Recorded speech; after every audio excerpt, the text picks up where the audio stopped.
There we go. All right, yeah, we're back. Yeah, Okay. Yeah. Oh, it's been a minute. No, Gotta get the cobwebs. blame it on the rain. You know what I'm saying?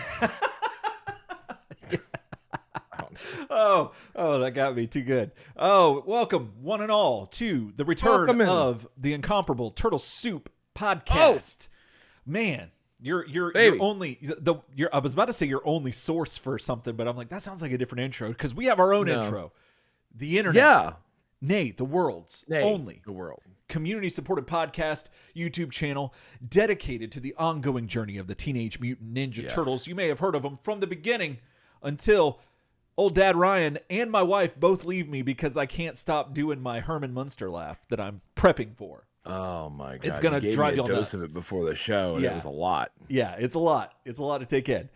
Between that and me singing every Aquabat song I know, but just like on loop. It's been a horrible experience for my loved ones. Yeah, apparently that's the problem. Yeah, well, you know what isn't a problem, Ryan? YouTube. What's that? YouTube is wonderful. It provides us with a wealth of information, knowledge, and entertainment, and bite-sized, if you will, because I don't know about you and yours, but mine, we prefer sometimes to just we need something quick. We don't want an hour. We don't want 30 minutes. We need about a good 15 minutes. Having said that, being a show that is like 3 hours long. I'm about to say you're directly advertising against our show. I don't know about you, but long-form things kind of bore me. I like something kind of bite-sized. Anyway, here's another 3-hour episode of Turtle Soup. Saddle up. But no, I mean, YouTube is how I became a generator expert in the wake of Hurricane Ian. Ooh. In the wake. You know what I'm saying? I do. YouTube you, bro. YouTube University. Man, it's helped us all. And we're live on it. We are live on it right now. 8 p.m. Eastern time. And usually whenever the rain, the maladies, all kind, internet technology, anything else that tries to keep us down, eventually we'll get back up. You know what I'm saying? We will one day. And right now we're back up, thankfully, and back up. Yeah, we are serving up a big spoonful tonight. But the only way that we've been able to do that is through the health, wealth, and just generosity of our patrons. There we go. That's what I was looking for. They're a blessing to us. They are. They are the lighthouse in the storm, if you will. And two members specifically of Patron Ranger that I'd like to shout out tonight. That goes out to Duncan Gale and John Klein III. Thank y'all very much for your support. And those are long time patrons too. Those have been in the trenches. I mean, they've love been it. thick and thin. Yeah. So guys, thank y'all so much. And if you would like to be among the few, or make it the many proud, the whatever those slogans are, you can do that by going to patreon.com, find Turtle Soup's Done by Making a Podcast, and throw some pennies our way, and that really helps us out. But if you can't afford to do that, one of the other ways you can help is liking, subscribing, and commenting on the show here on YouTube, and telling your friends about us, and letting them know that we do a show. Absolutely.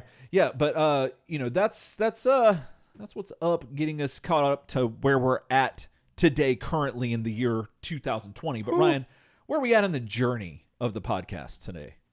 We are in March of 1999. We are obviously scooting a bit forward to wrap up Image Comics, which does not have many issues left, everybody. No. We are reading issue 20 from March of 1999, and it's going to be coming down quick, this Image business. And we'll be going back to our rightful place in 1997 to pick up the scraps, truly, at the end of the decade for this first wave of Turtles Madness. So absolutely.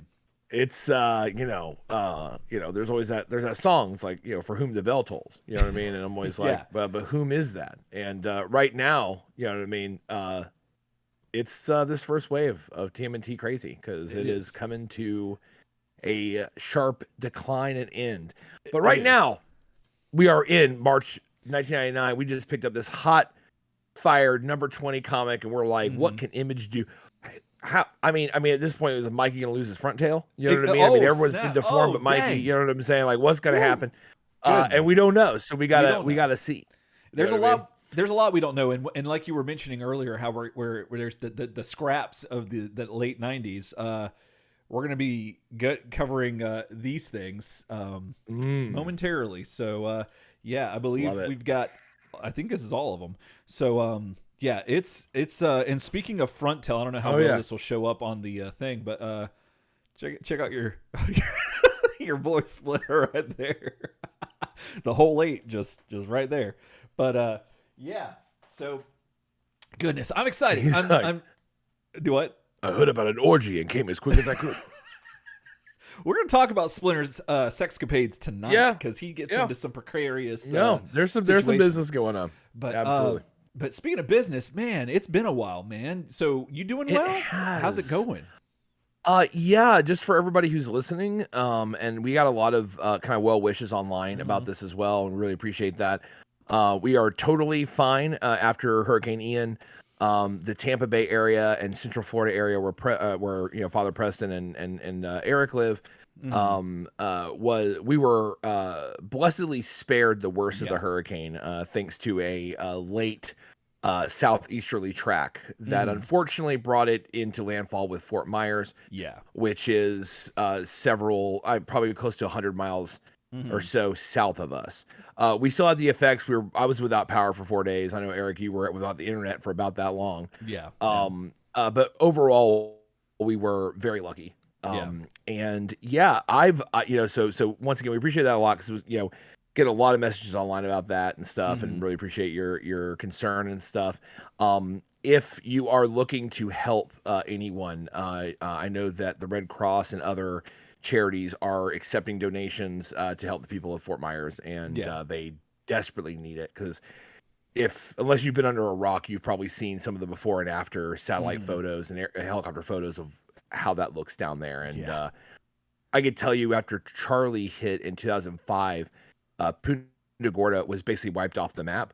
And that made landfall, only a few miles an hour faster than Ian did when it landed. So in Punta Gorda, it was years of rebuilding, and that's what Fort Myers is facing in the surrounding areas now. So if you've got a little extra change in your pocket and want to help Fort Myers not say clang, you can absolutely go check that out. We would definitely encourage you to do so. My dad just bought like a ton of diapers and like paper towels and stuff and drove them over. The Rays were doing a thing where they had a bunch of moving trucks at West Shore Mall, and you could donate. Oh, okay. And you got some swag, but they were just giving the swag out because Rays made the playoffs. You know what I'm saying? Don't worry about okay. You know what I'm saying? Wild card, baby. Friday. But yeah. So my dad drove my daughter out there, and they donated some stuff and stuff like that. Got to meet Raymond, our mascot, and stuff. That's cool. But if you guys want to kick anything that way, just obviously double check your charity you're donating to, because there's a lot of kind of more unreputable and kind of scammy charities. Whenever these kind of disasters happen, and we see it all the time in Florida, all of a sudden you can get taken by a charity that's not doing much good. But if you do your research and stuff, I know that they would really appreciate that support. But yeah, no, we're doing good. I mean, I have an eye infection that is kicking my butt. It's not a simple one. It's a what do you call it? A staph and strep infection. So that is a hardcore bacterial infection that takes months of eye drops and careful monitoring to go away. So I am in the throes of that. That's what caused us not to record last week, or no, 2 week weeks before. Ago. 2 weeks ago. Was because I was incredibly sensitive to light, and it was really bad, and it's gotten better. It's slowly healing. Even though, oh my God, this cornea specialist scared the shit out of me. Oh, so he's looking at my eyes. So the first time we get there, right? It's a short story. Okay. First time we get there. So Alicia's with me, had to wait a while to get in there. He's looking. He goes, okay. So, okay. So there's one thing that concerns me, and I'm like, what's that? And he starts turning back to his little medical chart and writing down. Right. He goes, there's an area around the ulcer on your eye, which an ulcer on your eye is just a part that's damaged. Because that sounds horrible. Yeah. No, it does sound bad, but it's just a part that is infected. Oh, okay. If you scratch your eye, you have ulceration. Like it's just common. You can get it from if you get sand in your eyes and rub your eyes. If that gets red and bad, then you have an infected lesion or ulcer on your eye. Oh, okay. But ulcer sounds bad enough. And they were monitoring this one in my left eye. He goes, yeah, the thing about the ulcer, it's got these hard borders, almost like a crater, but there's one part that's kind of feathered out. He's like, that has me a little concerned. Me too. And I'm like, why? He goes, because that could be fungus. Oh. And so I'm sitting there and I go, all right. I was like, well, so how does the treatment change for like fungus infection then? Yeah. Yeah. And he's literally making notes. And he goes, well, doesn't even look at me. He's just looking down. He goes, well, if you go by the book, about half the time you lose your eye. So if you go by the book, and goodness. I you're talking about like full shot of chemicals, cold just sweat, all of it. like mouth dry, you know what I'm saying? Mom spaghetti, you know, the whole 9 yards. And I'm like, shake. I'm like, what?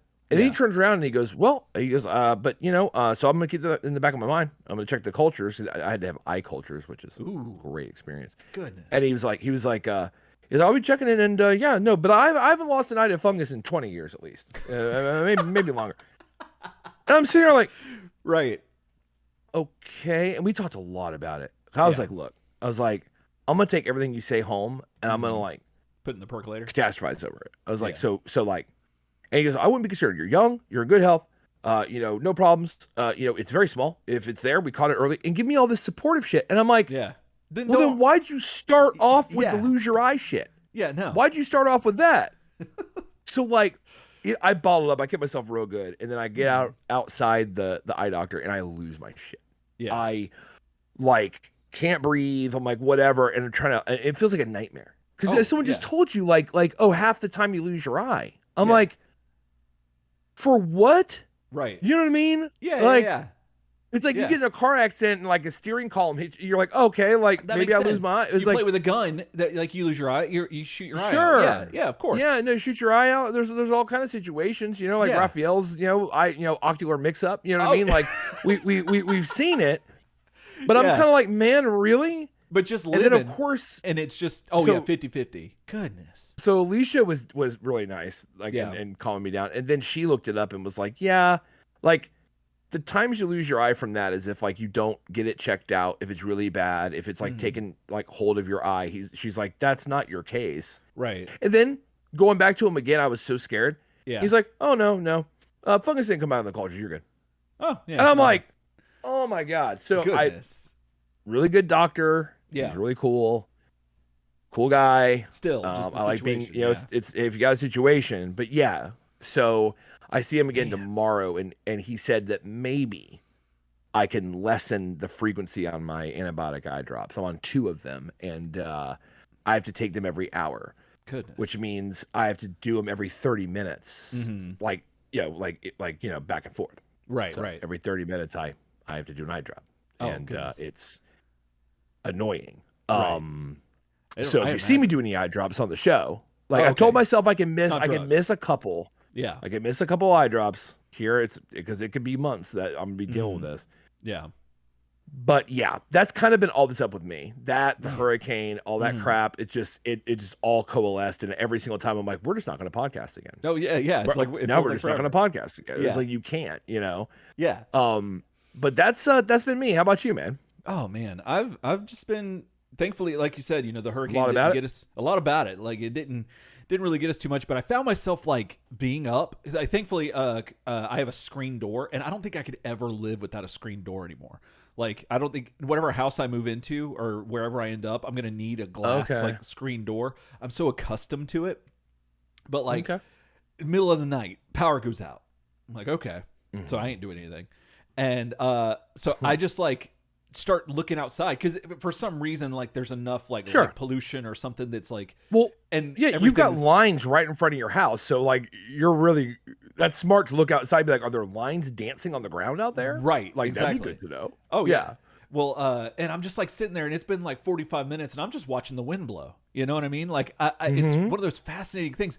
And then I have to and I've had this conversation with Shana, my wife, a bunch where I'm like, because again, we were lucky to not get hit too hard by it, but there's this kind of imposter syndrome where you have to remind yourself that you survived a natural disaster, and like that's a thing. And with being in Central Florida where we're at, we get lucky a lot, and we get lucky a lot here. Yes, we do. We take it for granted, but but still, it was a little wild. But we had power for a little bit, but no internet, like you had mentioned earlier, and so we had to dig out the old burned DVDs from 20 years ago. There you go. I all my other stuff's in so storage. None of those were any of those DVDs like delaminated? Like were they coming apart or were they in good shape? No, they're in good shape. They were all still in good shape. Yeah. So because I think about that all the time, though. You talking about that? I think about it all the time. Delamination's real. I mean that's what's funny is I remember when we were in college, we had a professor just like went off on like different formats one time. I find that stuff just fascinating. Yeah. And the part that killed me was like he was talking about like backup methods for like your files, backup methods. And he's like, you should not be backing up to optical formats because they have not been around long enough to know how long they'll last. Right. I remember that just kind of got me. Yeah. And I was like, oh. Yeah. So like you talk about burned DVDs, I'm thinking like we're still in the trial run on that. Oh yeah. Like we're still letting like years and years go by because the only way obviously you know how long a format lasts is to let it last that long and see, right? So absolutely. I was curious if like you can open it up and see a bunch of black dots on the back and it was all delaminated and crap. No. Everyone we picked up looked good. We ended up watching the 2 Tim Burton Batman movies, and then I put on Hot Shots. Do you remember that? The kind of the Top Gun parody, Naked Gun kind of Top Gun version of that. Exactly. And I laughed a lot. But Shannon was not having it. She did not like it. And it's so interesting to pick up on like what kind of humor people like and what they don't like, because she loves riff tracks and all the stuff, the Mystery Science Theater stuff where they talk over the movies. Is she a fan of Airplane? I think she might, but I think Airplane's an exception. I think Airplane This is a Zucker Brothers whole thing. Yeah. And Airplane's pretty perfect in my opinion. But it's not always great. I agree, but I think that Airplane did it in a way that like is an art form unto itself. That it's like its own thing. This feels like it's not. It's somewhere between that and riff tracks. Like it's a little better than the movie you'd be watching with riff tracks, like without the riff tracks, like the horror or the Mystery Science Theater stuff, like without the commentary. It's better than that, but it also like subverts some of that charm too. It's very strange, but she was not having it, and it was interesting to see her reactions to some of the stuff. And so, but I hadn't seen that movie in ages, and that was interesting to go back. But then the idea of going, I mean, most longtime Turtletarians know, like I'm a big physical media person. So like, it's not unheard of for me to pop out the DVDs and do that, but it was just weird to be subjected to such a small pool of it. And this is your time. Like this is that guy that has like a pallet of MREs in his garage and it's like one day and then all of a sudden like he can't get food and he's like told you and he starts eating them and everything. That's basically your deal. You're like yep, got all these CDs and me and Press are like ha ha ha ha ha ha, we're just digital, ha. Right. And then the internet goes down and you're like, well, better put it over DVD, and I'm like watching paint dry or something. Exactly. You know what I mean? Like yeah. I'm gonna be the media broker. That's what I'm gonna be. Damn, the media broker. But that was. You're like, I got Doc Hollywood, but it's gonna cost you. It's gonna cost you. It's gonna cost you a penny or two. But yeah, it was interesting doing that, and then just still catching them all right before the new game comes out, which is weird. You ever been that way, like where Pokemon put out a game called Pokemon Legends Arceus, and it was a fully done game, but it had a beta feeling to it, like they were testing out some different mechanics, but they're like, let's just make it a full game. And I've loved it, and I've played like 300 hours of it. It's obnoxious. That's all I've played on my Switch since January, I think. And now the next official like in the generation lineage game is coming out in November, and I'm having like separation anxiety or like some weird like not a lover's quarrel, but like something is different, and I'm like, oh, I'm gonna eject you. And it's also that meme that's like, oh yeah, at one time there was one day where that was the last time you played that game. Oh, one day you went out to play with your friends for the last time and didn't know. Precisely. Yeah, that was a break your head. I'm having like all this anxiety about it, and I'm a mess of emotions. But you know, it's, I don't know. But stay tuned. I'll keep you up to breast. On let me know. I need to suckle on that. But well, speaking about suckling, we got some news, Ryan. We got some. We do have some news, some Turtles news, some action figure news, if you will, and yeah, we're gonna get into that as soon as I can figure out how to do that. So yeah. So yeah, give us a second. We're gonna go to the news. So here we go.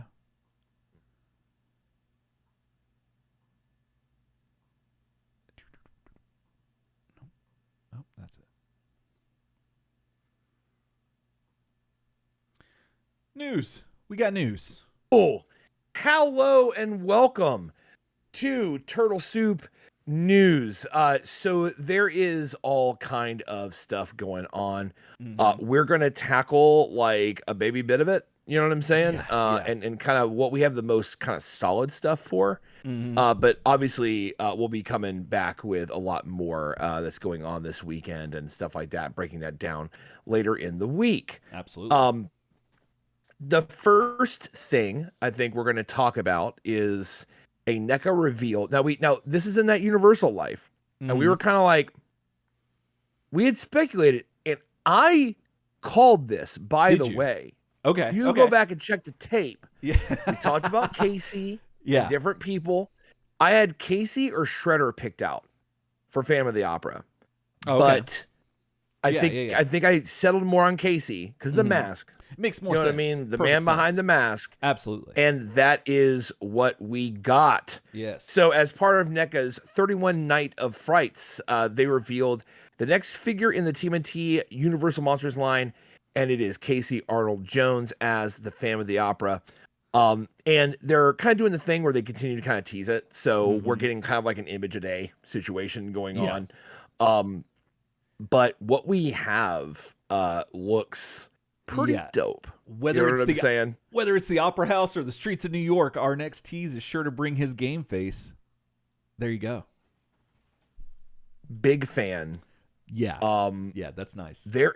I know it's lighting. I understand. They light him well. The eyes in that mask are like awesome as hell. Definitely. Something about it, and it's such great work that it draws you straight to those eyes, and that's what you're looking at. And that can be hard to do on an action figure, honestly. Absolutely, because there's usually so much other crap going on. Yeah, eyes are the make or break for a lot of figures, especially for me. And this is really cool. Like I'm really enjoying this. I am a big fan. So Eric, to review Revette, how much do you know about Phantom of the Opera? Like, what's your take on that one? So, I mean, all I can tell I can tell that he's just a very specific Phantom. You know, he's not the Phantom. That Alec Baldwin, right? That was who played. No, that's different. That was the Shadow, right? That is not to be confused with the Shadow. Or no, there was a Phantom. There was a Phantom, movie. But I got those two conflated in my brain. It's based off an old property. There was a Phantom comic. Yeah, that was I think a parallel to or it was around the same time as the Shadow. Yeah, so not that, but the Phantom of the operas, to be specific. The opera. Yeah, the specific opera.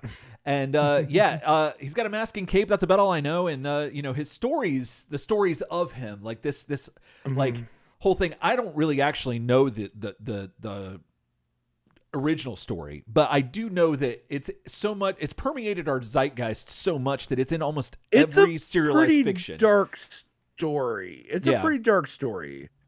I mean, what I know is that it was written. It was a French novel written around the turn of the century. That's how far it goes back, and then of course, in the 30s and 40s, started entering the Universal collection. Right when they made the movies of it. Right. There was a Phantom of the Opera movie made in the 80s that was pretty popular. I think there was also a made-for-TV movie that got really big. And it's just been one of those things. You know, it's the tale of this, disfigured guy who, is like murdering people in this opera house and no one knows why. And the original story is pretty dark to my memory. And it's got a little of that Beauty and the Beast, just a tad, because he does like kind of covet this woman and wants her to, be with him and stuff, and is trying to like right some wrongs. But of course he kind of, goes the wrong way with it. You know what I mean? Yeah. Starts killing people just because and stuff like that. So that's kind of what I know about Phantom of the Opera. It's never been one of the properties that I'm like super like all over. Yeah. But they've done a really, really good job with what we've seen so far with this figure. Absolutely. It's a nice crossover. It's a nice crossover with what? Oh, I'm just saying it kind of maintains a lot of the Casey Jones of it. Yeah. You know what I mean? As well, which they've done with kind of all of these.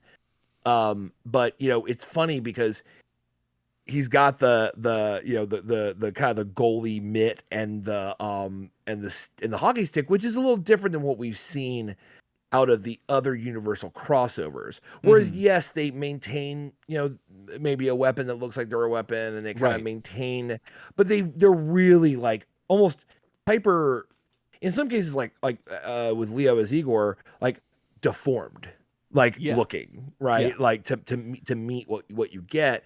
Here it's definitely more of an on the face crossover. Yeah. That I really like. And like I said, the work on that face and those eyes, if that's in hand anything close to that, that's really great. The thing that's getting me is the bow tie, because that's just screaming Colonel Sanders to me. Like I can't. I mean that's that old school.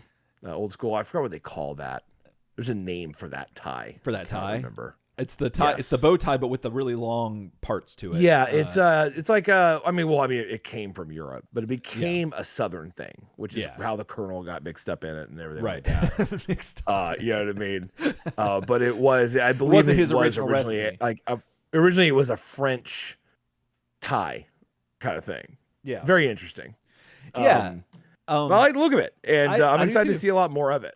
Yeah, I'm just curious what else he's going to come with, because, the other turtles and the other characters have come with a couple of different accessories and whatnot. Yeah. And I don't know enough about the Phantom of the Opera to, like, I don't think he's going to come with a whole opera. Like that being a little much, but he's definitely coming with a mask. Opera. I mean, so I would expect potentially like maybe head variants for him. Oh, okay. Potentially, because there's not a lot they can necessarily do. I could see also like alternate hands. Like I can see a version that doesn't have that goalie's pad. Mm-hmm. Like it might be, you might continue the suit arm potentially and like the hand or something. It really depends. I don't know. But it is true. What kind of accessories would he have? I mean, like, I think he kills someone with a sandbag at some point from like, you know what I mean? Like the stage. Yeah, like I'm trying to think of what he would come with. You know what I mean? Like, I don't know, but I mean, it remains to be seen. But like but to your point about the hockey stick, what's interesting, and what you were saying about it is how it just looks like a hockey stick that Casey would just normally have. I'm curious if he's going to have his duffel bag or his backpack, his golf bag. That's what it was. With other sports stuff. Sure. And if they're going to be unadulterated, or if they're just going to be like totally, I don't know, they might even have masks on them too. Who knows? But yeah, that's I would like for him to have is actually, this would be pretty cool. Yeah. To make it kind of more period. So he has kind of like a carpetbagger's bag. Ooh, that has other like a cricket bat sticking out of it. Mm-hmm. So like a carpetbagger bag was more like a bag you carry. It wasn't like a golf bag that he normally has. Right. But that'd be kind of cool because it would look really like kind of correct for the time. Oh yeah. See, that would be awesome, and that's something that NECA normally would do. Like it's within their wheelhouse to get that specific with it. And this is it. This is the tease. I'm trying to see if there's anything else in the image. I mean, he's got the fingerless gloves, which you and I both are a fan of, and this looks... all I can see, man. This is such a minor criticism. Okay, but when I look at this, the other thing is you move around. Yeah, all I can see is that mold line on his armor, on his hockey pad. You see the mold line running all the way around that. Yeah. From the miniature world, I'm like, my head goes inexcusable because you see people paint these miniatures and they're like so beautiful, and then you see a mold line and you're like, what? Right. You know what I mean? Oh yeah, absolutely. Now I think it probably is a mold line still, but I think they might have. It's a mold line. that's the best place to have it then, because you could arguably make it that it's like a seam. You could say it's like a seam. Yeah, no, you're right. But you're right too. Look, that is it is glaring, but I think that it was probably by design that it was put there, and he's got the spikes on it. Yeah, it's catching the light just right too. Absolutely. You know what I mean? Like you move that arm any other way and you're not going to see that. Right. But, right. And so, not to be too critical, but yeah, that's kind of what I see right there. But no, I mean, that's minor. I mean, but I love the splash of red, so I love the color on it. Definitely. I think that really like makes it jump out. The color it doesn't make it look like just a dude in a tuxedo, right? With a mask on. Yeah, and like a helmet, like tuxedo or mask, with a hockey stick. Tuxedo mask. No, it looks better than that.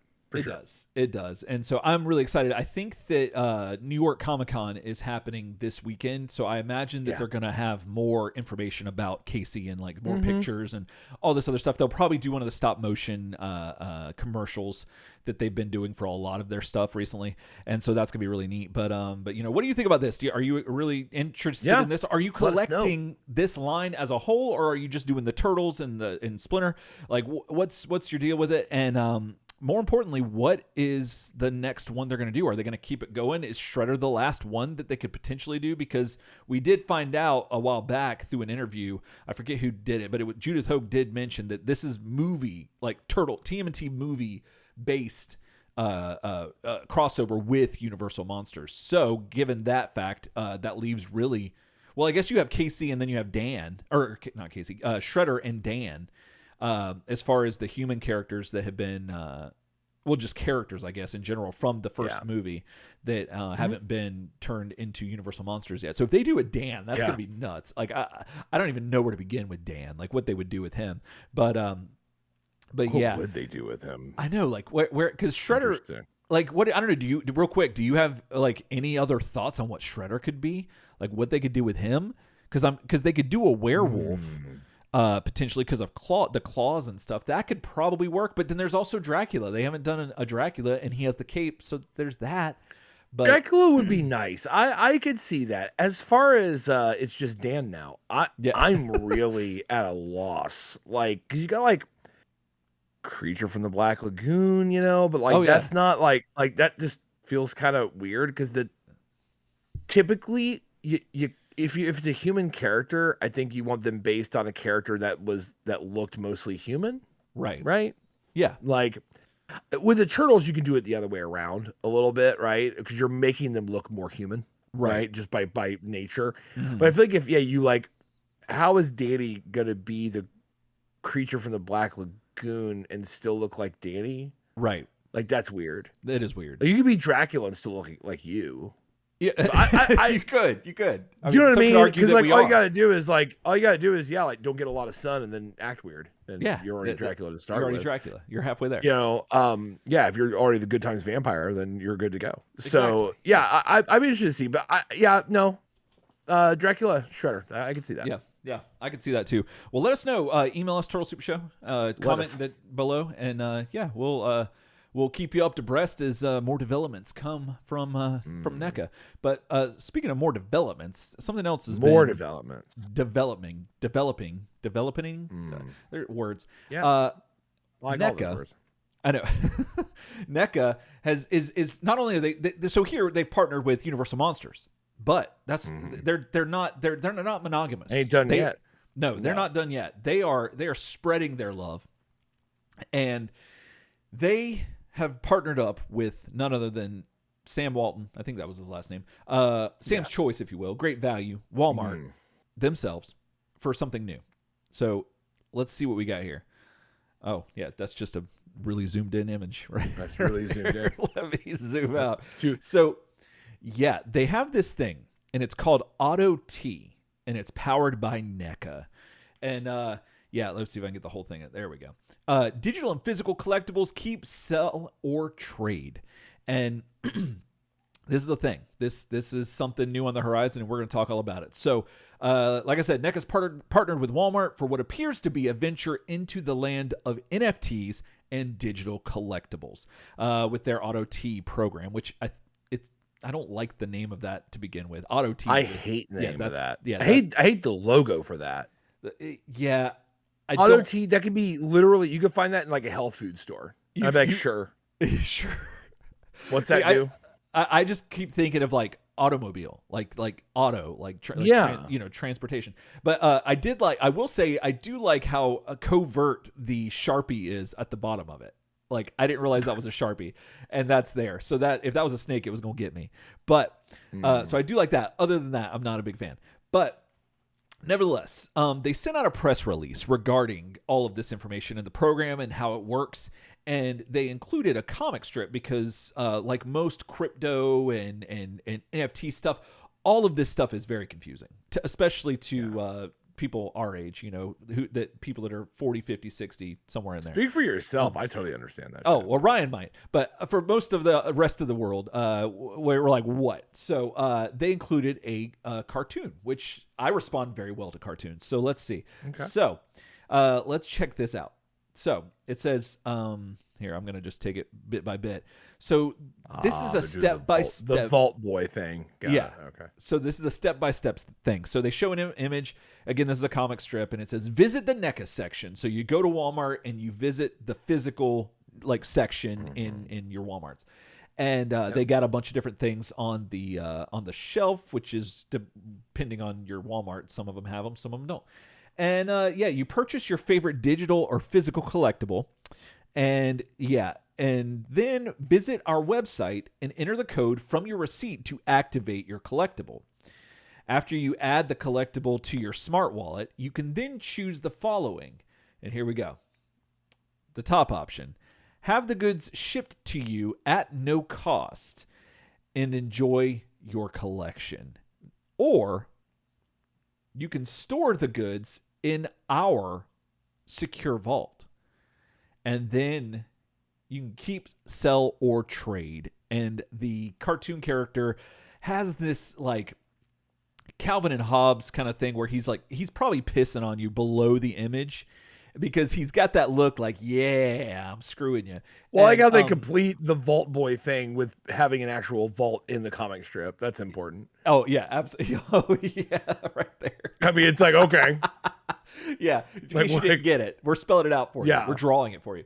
And so that's their whole gimmick is that basically you go, you buy. I didn't understand if it's you just get this like piece of paper that is what it is essentially, like kind of how Toys R Us used to be, where you would go and get the games and you would pull the piece of paper out from the sleeve. I don't know that part's not clear to me. It's not. Let's go back. Let's refer back to the image. Let me go back here. So it seems like that is what it is. I mean, we got the image. You're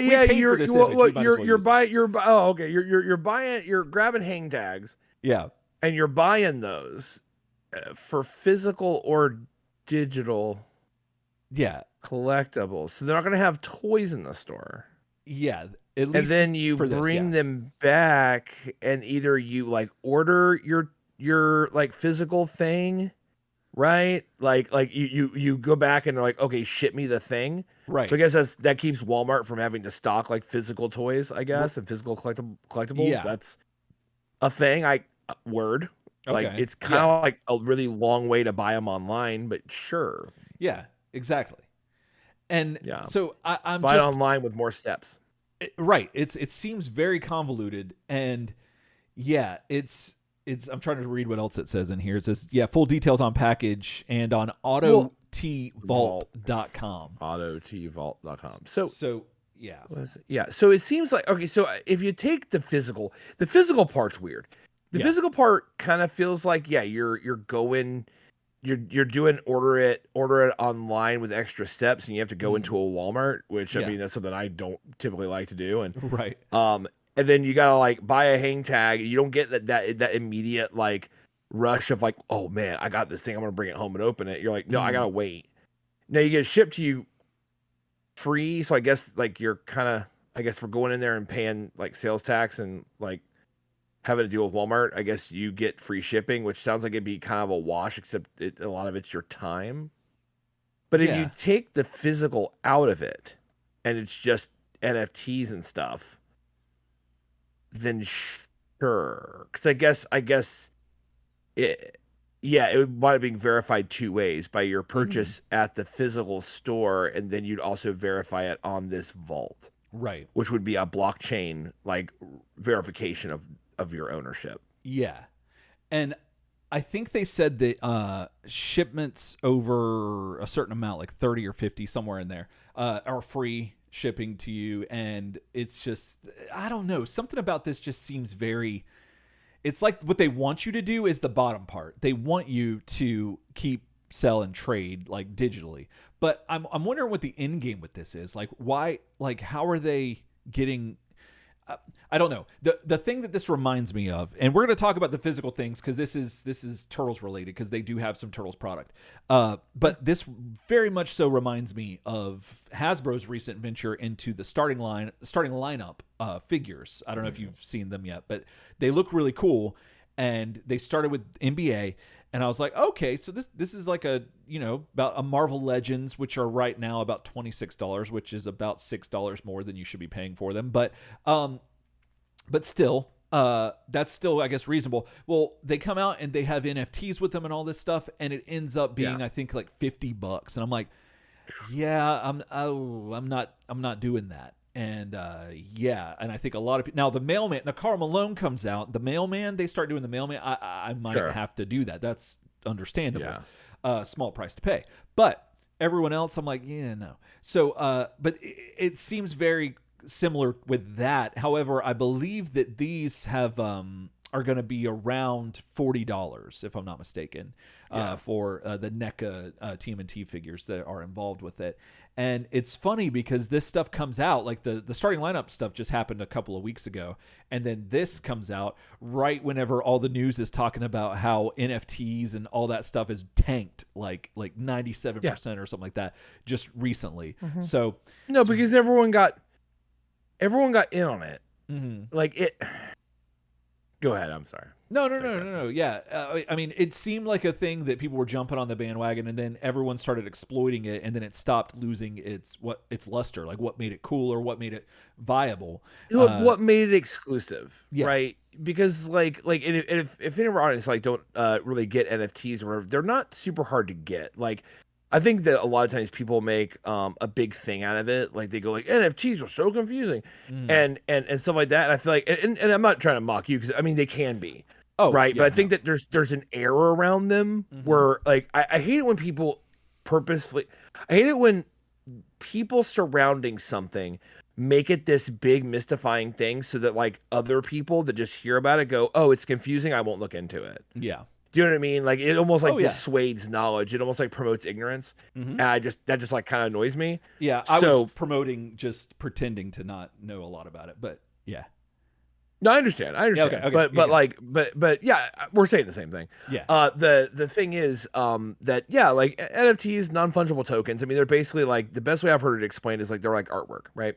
So if like a painter makes a painting, the original painting is worth a lot of money. Now, imagine if this painter painted Michael Jordan, and it was like also like NBA licensed and stuff like that. You would pay a lot of money for that original piece of art.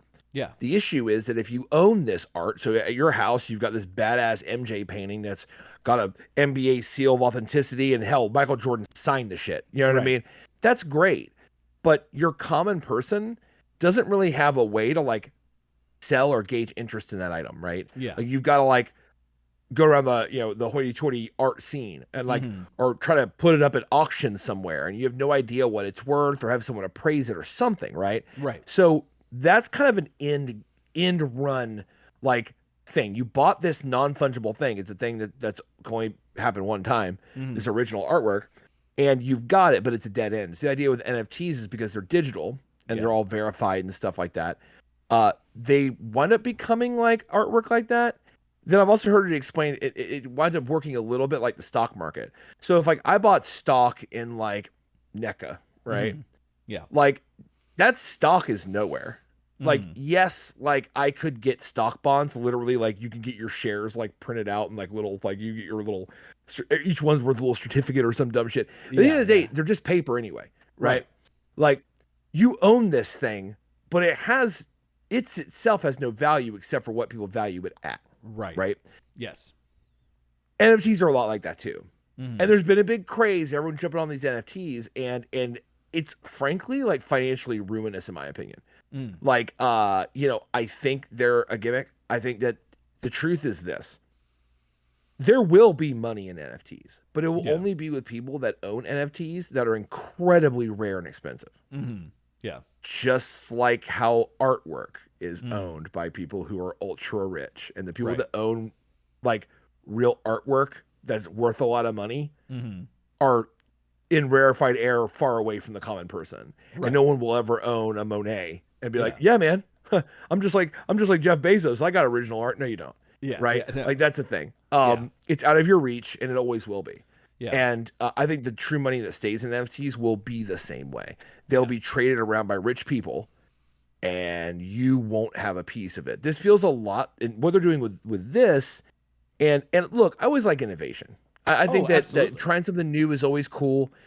That's the thing. Yeah. Charging double price. Hasbro charges double price for like, it also has an NFT, so that's worth another action figure. Yeah.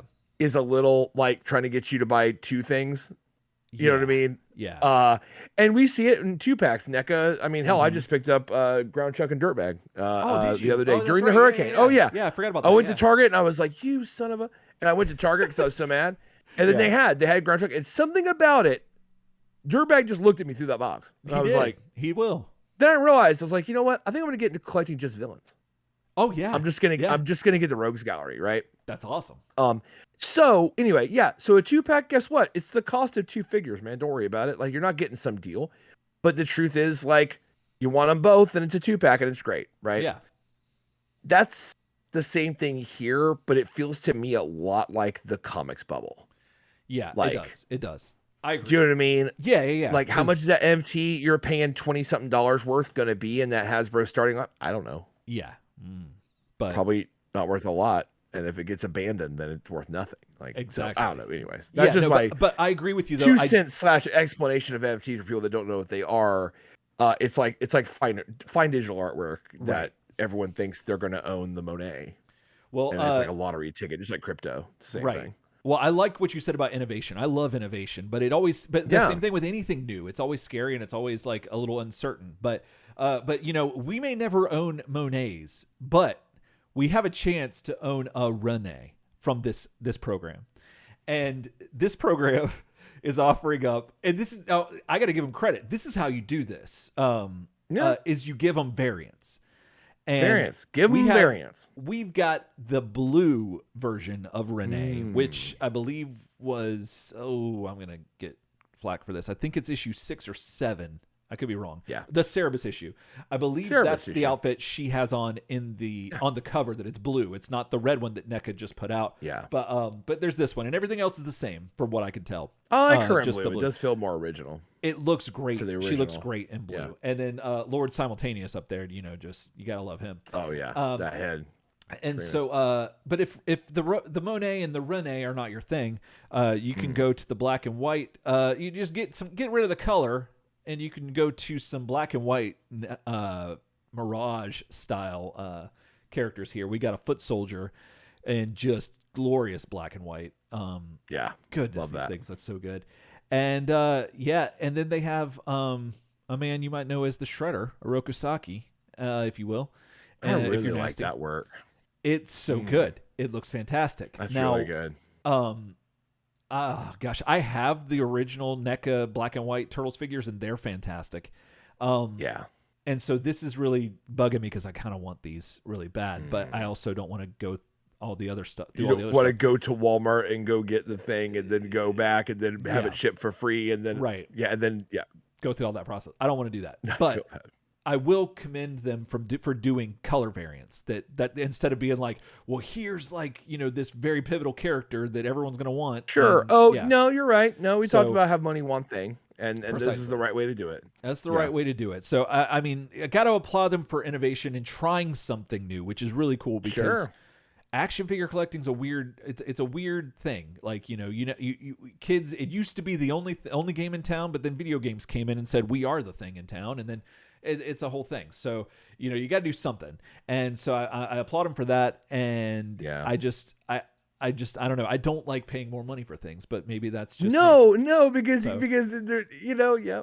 I'm trying not to be too critical. I just it's the way you got to get these the way you're going to get some of these guys is having to go into the digital thing. I feel like, frankly, I understand that, whatever shareholders want you to do things and you have to, you can't ignore the NFT market. Yeah. Okay. But this feels so late to the game. If I could just be critical for a second. It does a little bit. This is so late to the NFT game. Yeah. Like at the Rays games, they had a thing where it was like, oh, come out this Saturday and get a free Wander Franco NFT. And it's like, so you go to the game and then you get a voucher for Wander Franco NFT that everyone else got at that game. And then, you know what I mean? It's felt like, why do I have this? Yeah. Like, what is this? Like, what's this ever going to be worth? Right. You know what I mean? So that's kind of yeah.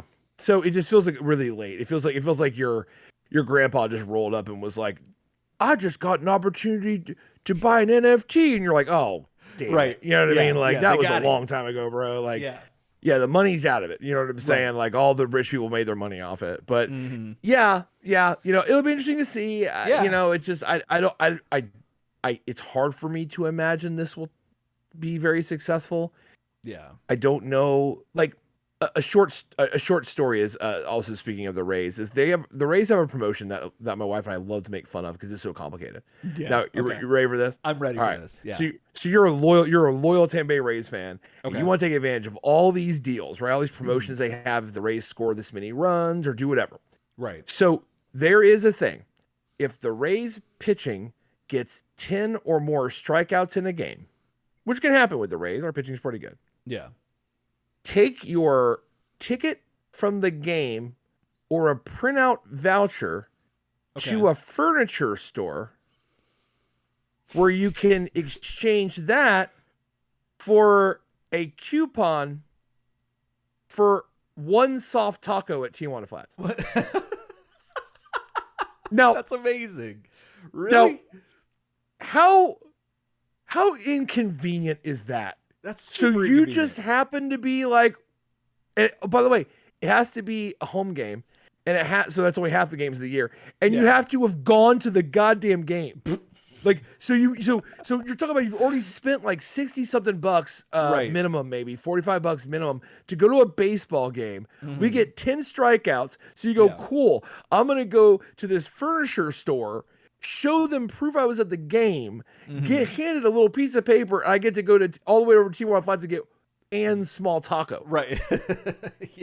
It's like, and we laugh because it's so stupid, right? So like we were at Tijuana Flats one time, and I totally forgot to ask, but Alicia did. She goes, how many of these like soft taco like coupons do you get from this furniture store for the Rays doing 10 strikeouts? And the girl looks at us and goes, like, none.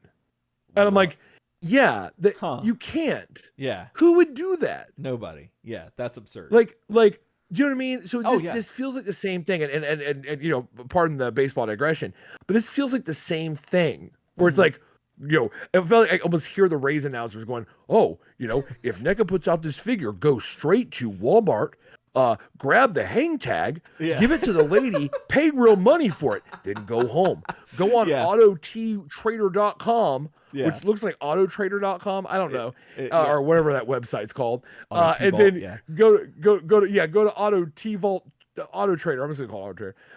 .com, where you can then verify that you bought the shit and then get it sent to you physically if it's physical, but also buy, sell, trade your NFT. And I'm like, you've really overcomplicated buying a figure online. Yeah. Like, you went from having like the controversy we talked about, which was kind of like, oh, so I have money, I just can't get thing because your website sucks and because people like poach all these. That's cool.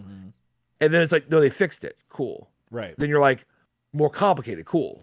Yeah. Like I said, not trying to be an old man here, but I see all the steps and I'm like, people are trying to cut out steps every day. Absolutely. Like people want their cell phone grafted to their brain so they can just think order NECA and it'll do it. Oh, like what do you know what I mean? Like tapping on the phone. Oh, Oh my God, really? Oh, well, God, yeah. oh my God, I'm gonna die. So you think people are gonna like wander into like Sam Walton's place and try to like find a hang tag? Yeah. How do we go back to the like you were talking about the 90s Toys R Us like video game slip?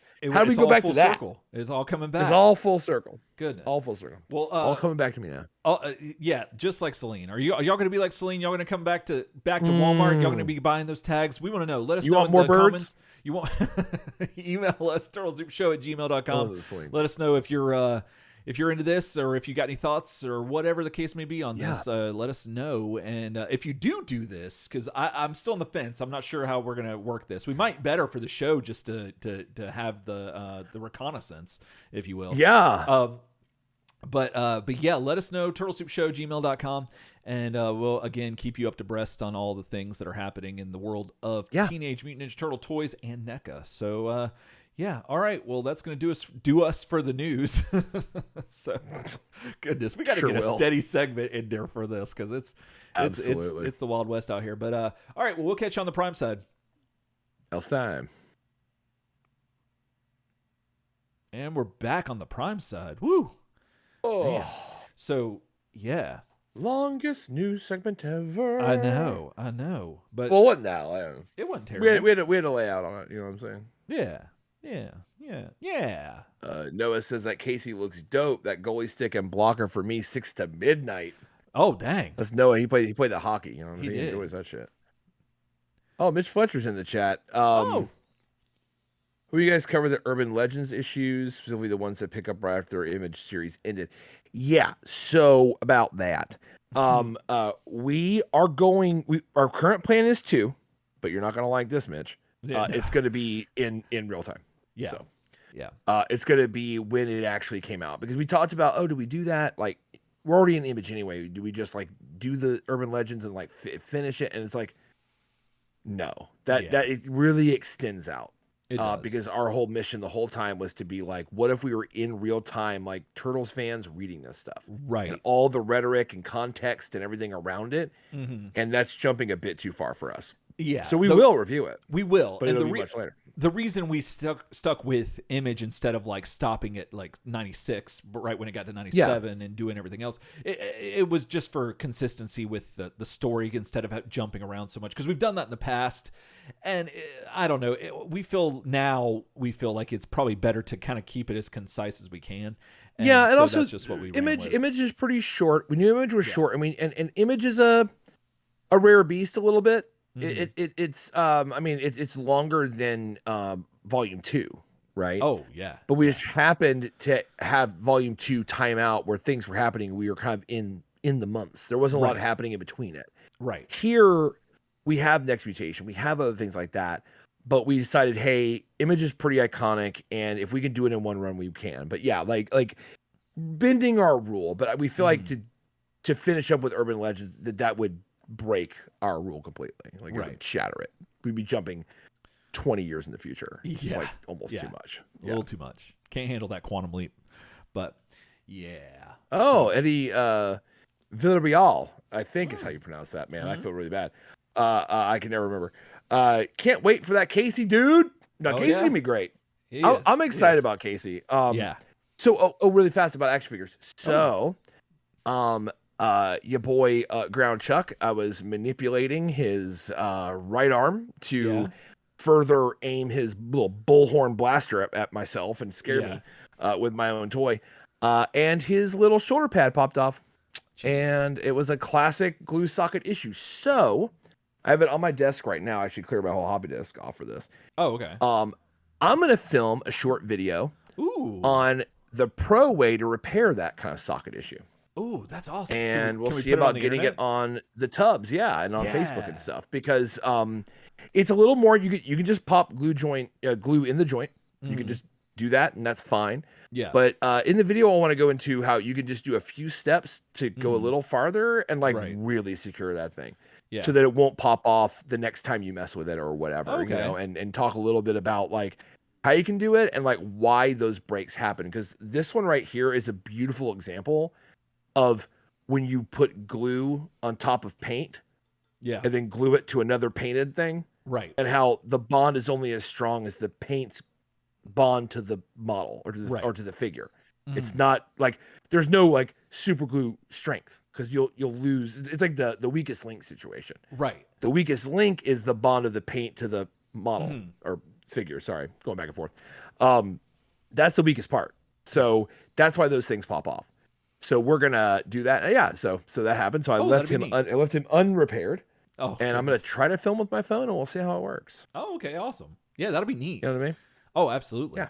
I think that would be really good information for people.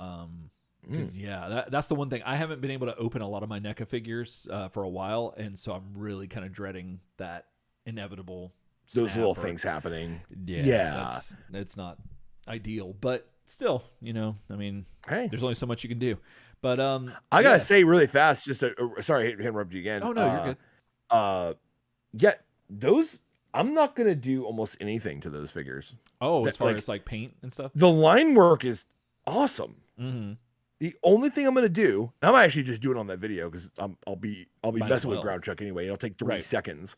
Is his upper teeth are not lined between the teeth. Oh yeah.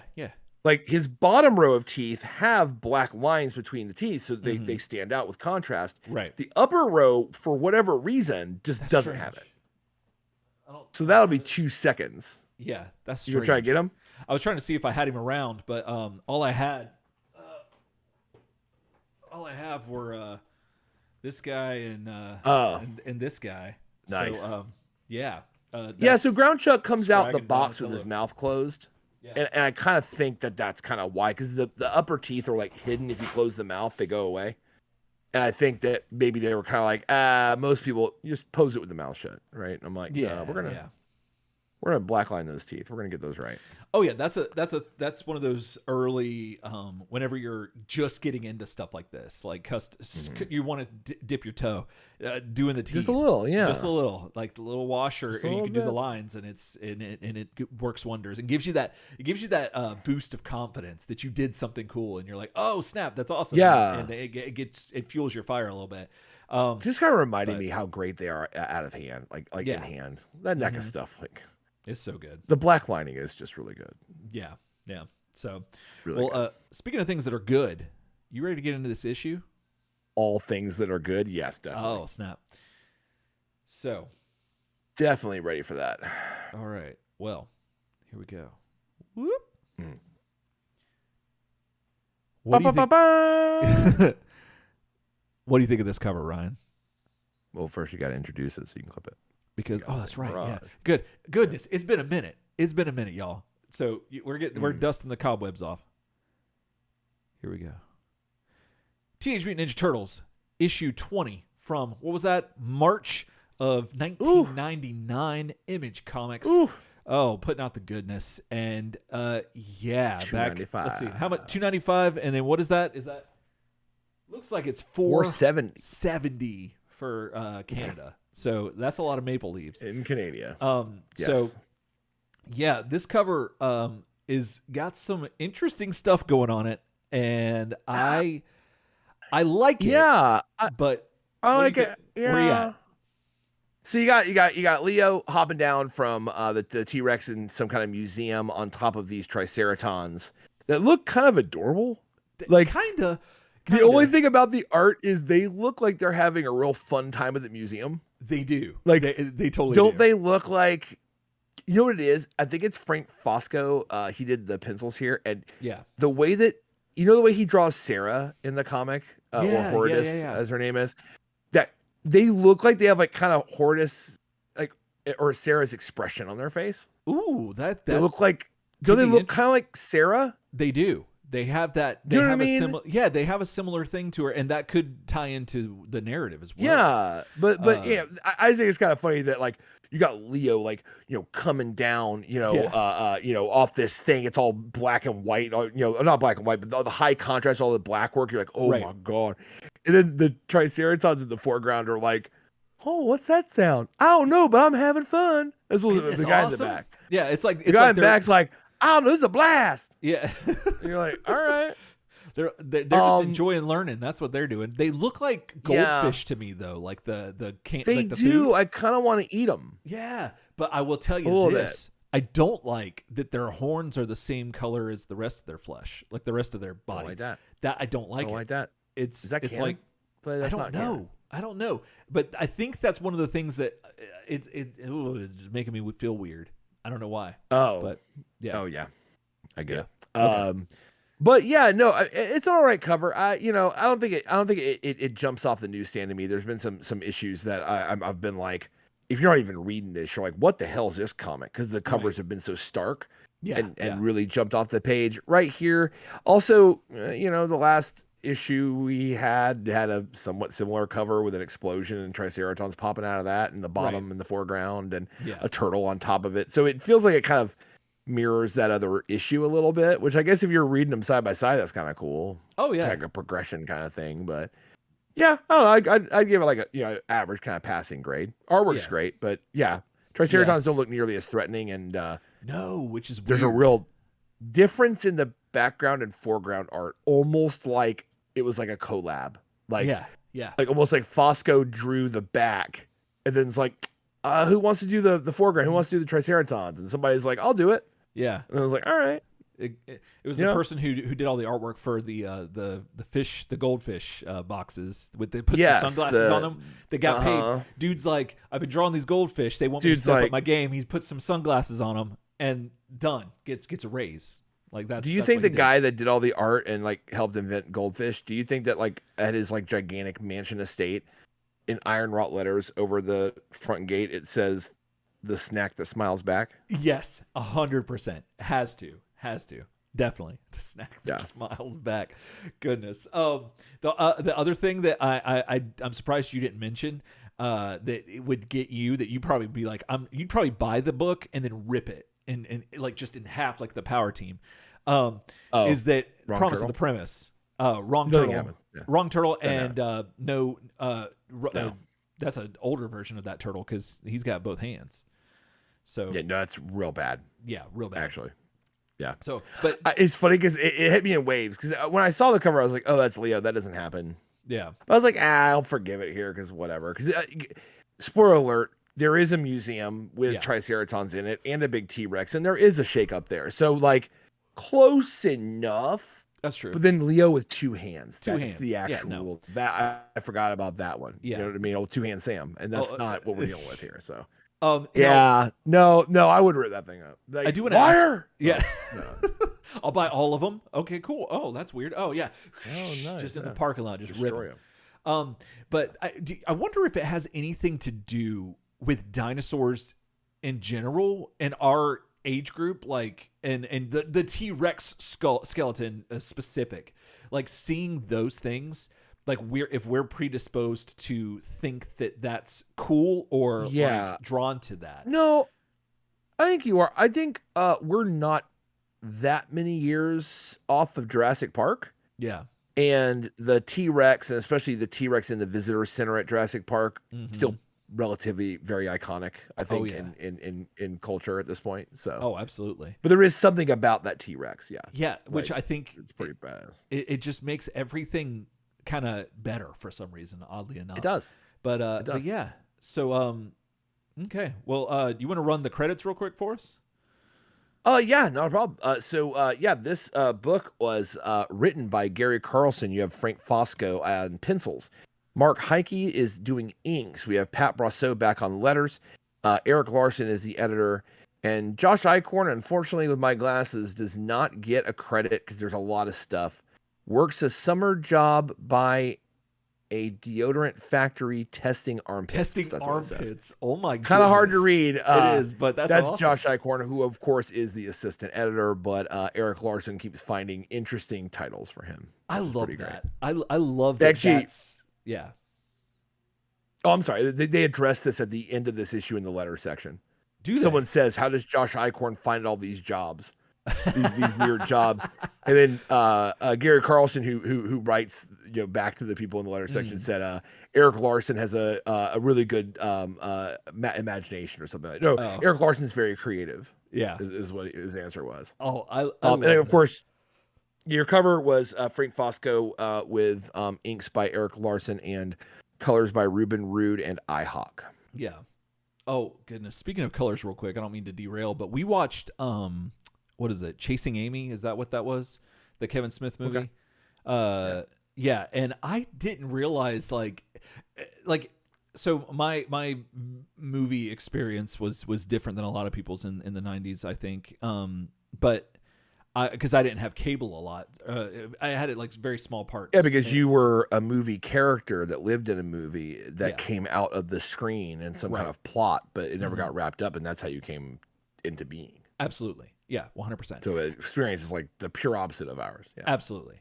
So, but oddly enough, though, I would get on the fringes of some stuff. So it's like I was big into comics, obviously. And so Mallrats was cool because, like, another Kevin Smith thing. Sure, it was very comic book heavy, yeah. Precisely. And then Empire Records, I was big into music. Yeah. So I definitely knew about that movie, watching that. And so it was interesting that, like, Chasing Amy didn't get in my, wasn't in my zeitgeist because it starts off being at a Comic-Con and they deal with, what's his name? My name is Earl. Why can't I think of his name? Jason Lee? Jason Lee, yes. His character is the colorist for the comic that they do, and they keep giving him shit for it the whole time. So, yeah, that just reminded me about the colorist. I was thinking about the inks or the inker. I think is what he was, the inker. That's what it was. Yeah, he was the inker. They're like, oh, all you do is trace. And I'm like, no. Like, I was like, Shannon and my wife and I, we watched it and the other day, and I was like, that part came up, and I'm like, no, you have no idea. Like, Ryan and I have talked about this. Like, inking changes so much for especially for black and white the turtles and early Mirage. If you haven't been listening to the show long enough and you haven't read, or you never went back and read the like first, we'll call it the first like 10-12 issues of Mirage in the micros, you'll see what inks do for a comic. Go further into Tales of the TMNT, where you have Ryan Brown inking, Eric Talbot. And look at those two. Look at Ryan Brown and look at Eric Talbot, and tell me that inks don't make a difference. Their comics their inking looks completely different, and it's all on top of Jim Lawson art or pencils. So like you see the actual difference, and we haven't seen Eric Talbot work in a long time. I love his ink work. Yeah, it's been man. We almost got to go back and do like a Turtle Soup greatest hits, and just go back and ogle over some of the art we passed up over the years. Oh yeah. But yeah, no, ink's a big deal. Really fast, there's a book called Cavalier and Clay. Have you read that? No. It's kind of loosely based on the two Jewish kids who invented Superman, right? Like and them making their comic and stuff. Right. But it's definitely like kind of a capital L literature book. It's like it's like pretty deep, and it's really good though. It tells kind of their story, and it has a lot of really cool, like the art of the comics and stuff is really well represented there. Oh, like neat. You know, like for example, I think it's Clay is like an inker that in the early indie days, everyone wants him to ink their book. So like he's constantly has people like come over to his house, and they're trying to make these comics to sell them and get going, and he's just surrounded by 11 by 18 like pencils. Right. And he just inks all day until like his hand almost falls off, because everyone wants him to ink the books. Right. And you really get this feeling of like, who's the penciler, who's the inker, who's the letterer, and it just feels, you realize how handmade they are. Yeah. And how inkers are just maybe one of the most important people on that team. Right. And that's why I love that we try to make it a point here on Turtle Soup that to shout them out, because like then you think about things like the letterer. Like when you see just basic type font in books, you're like, oh, this is boring as hell. Like you don't recognize it at first, but then you realize that there's no flair to it, and then the letterer just adds flair, and that's just, or not editor, the letterer. That's the word I was looking for. Letterer. And adds a lot to a book. So it's just really, I just wanted that just reminded me of that movie, and then me explaining to my wife about all the, actually. And inker is really important. So because go back to like some of those like absolute editions to DC and different stuff or whatever, or just look online and find like pencils only of some of your favorite comic panels, and you'll be surprised at how much ain't there. That's all I'm saying. Yeah. Like, so it's definitely a collaboration process. Yeah. So, all right, lightning round. Let's go. It's that time. So basically, let's see. I'm just gonna Image Comics started forms 1992. Okay, very important. And my first time seeing Image Comics was, I saw an image. Let's see what happened. The turtles are all disfigured. Donatello is part man, part machine, all turtle. But he did have a sentient, like some sort of like intelligence that was in his android body, but that left him and formed another union with something else. And so now Donnie is like all in control, has all the functionality, but not really the knowledge and a lot of the other attributes that this other intelligence had. And so, but he could still use the android parts of him to do the cool stuff. So there's that. He's also got a car that's a flying car that he has repurposed and rebuilt that was a Triceraton flying vehicle, and that was left here way back in the day, and it belonged to a Triceraton named Zog, who was left here via the transmat, and there was all this stuff because the Utroms had the transmat originally back in the day, like issue 4 or something, or 3 or 4, and the turtles like go to and they meet Fugitoid and the Federat and the Triceratons for the first time, all this shit, and it goes all the way. This story right here goes all the way back to Mirage Volume 1, those early issues. And so, so Donnie's been flying around in this car this whole time, and we've seen it all throughout Image. And he's there. He's coming back from being picked up by these Image Men in Black, if you will. And I think their name, or at least the main guy, is just named Mr. Black. I mean, for lack of a better name, I guess. And they're some sort of superhero like agency, like they're keeping tabs on stuff. And he was captured because someone thought he was like, they didn't know who they were. And it's a whole mix up. Well, thankfully, Horridus, also known as Sarah, was there, who is, you might remember her from making out with Michelangelo at least one time. And she's shown up in some of the, she's shown up in some of the Turtles crossovers with Savage Dragon. And so she's there. She vouches for Donnie, and then she goes with Donnie to go see Michelangelo. Now, Mikey is back at home with Splinter, and Splinter's back. He's all good. No longer Bad Bat Dad. And Casey lost his job because he killed some gators instead of going to work that were a part of the King Lizards thing and all this stuff. And it's a mess. Guy Leonardo's arm. We're going to get into all this stuff. So it's nuts. But I think, is there any other important things that I need to get to before we get in? The only thing I would add is that so the current, like, kind of leading us up to the current conflict. So while they were down there fighting off those Komodo dragons and all that crap, they ran into Leatherhead, who was captured by King Komodo, who is not Lord Komodo from earlier in the book. That is a different guy. And he had apprehended Leatherhead and was going to kill him. But the important thing is, when we actually figure out what the Leatherhead's doing, is he has a Utrom named Dr. X in his care, who is still around from the old TCRI days, and is trying to build a transmat to get back to his dimension where he comes from, to the other Utrom, the Utrom homeworld. However, that brings over these Triceratons. Right. So you've got like these Triceratons that are coming, and when they come to a planet, it's like conquer it. Yeah, that's like there is no, like, they don't just come and check out and be like, man, what's going on around here? Right. So the minute that they have access to this unspoiled world, they are going to conquer it, which sets up a real ticking time clock for the city and the world eventually, because that's a problem. Yeah. So you have this open gate that some members of our intrepid heroes are trying to like stop or whatever, because there's a real threat of a Triceraton invasion happening. And as that's happening, it's slowly happening. They're getting like groups of like 6 or something coming through that transmat. Well, they realize that there's a signal that's faint, and they're picking up the car, and they can tell that it's registered to Zog, and they're like, oh, maybe he has already taken over this part of the world, or maybe he has some stronghold, or maybe something's going on. They thought he might already have a foothold. He might already have like other members there that need to link up. Right. So last issue ended with one of these Triceratons beaming himself up to Donnie and Horridus coming back from I believe Chicago to New York, and he's just in the back of that car, and that's terrifying. Contrary to the Triceratons we saw on the cover of this issue.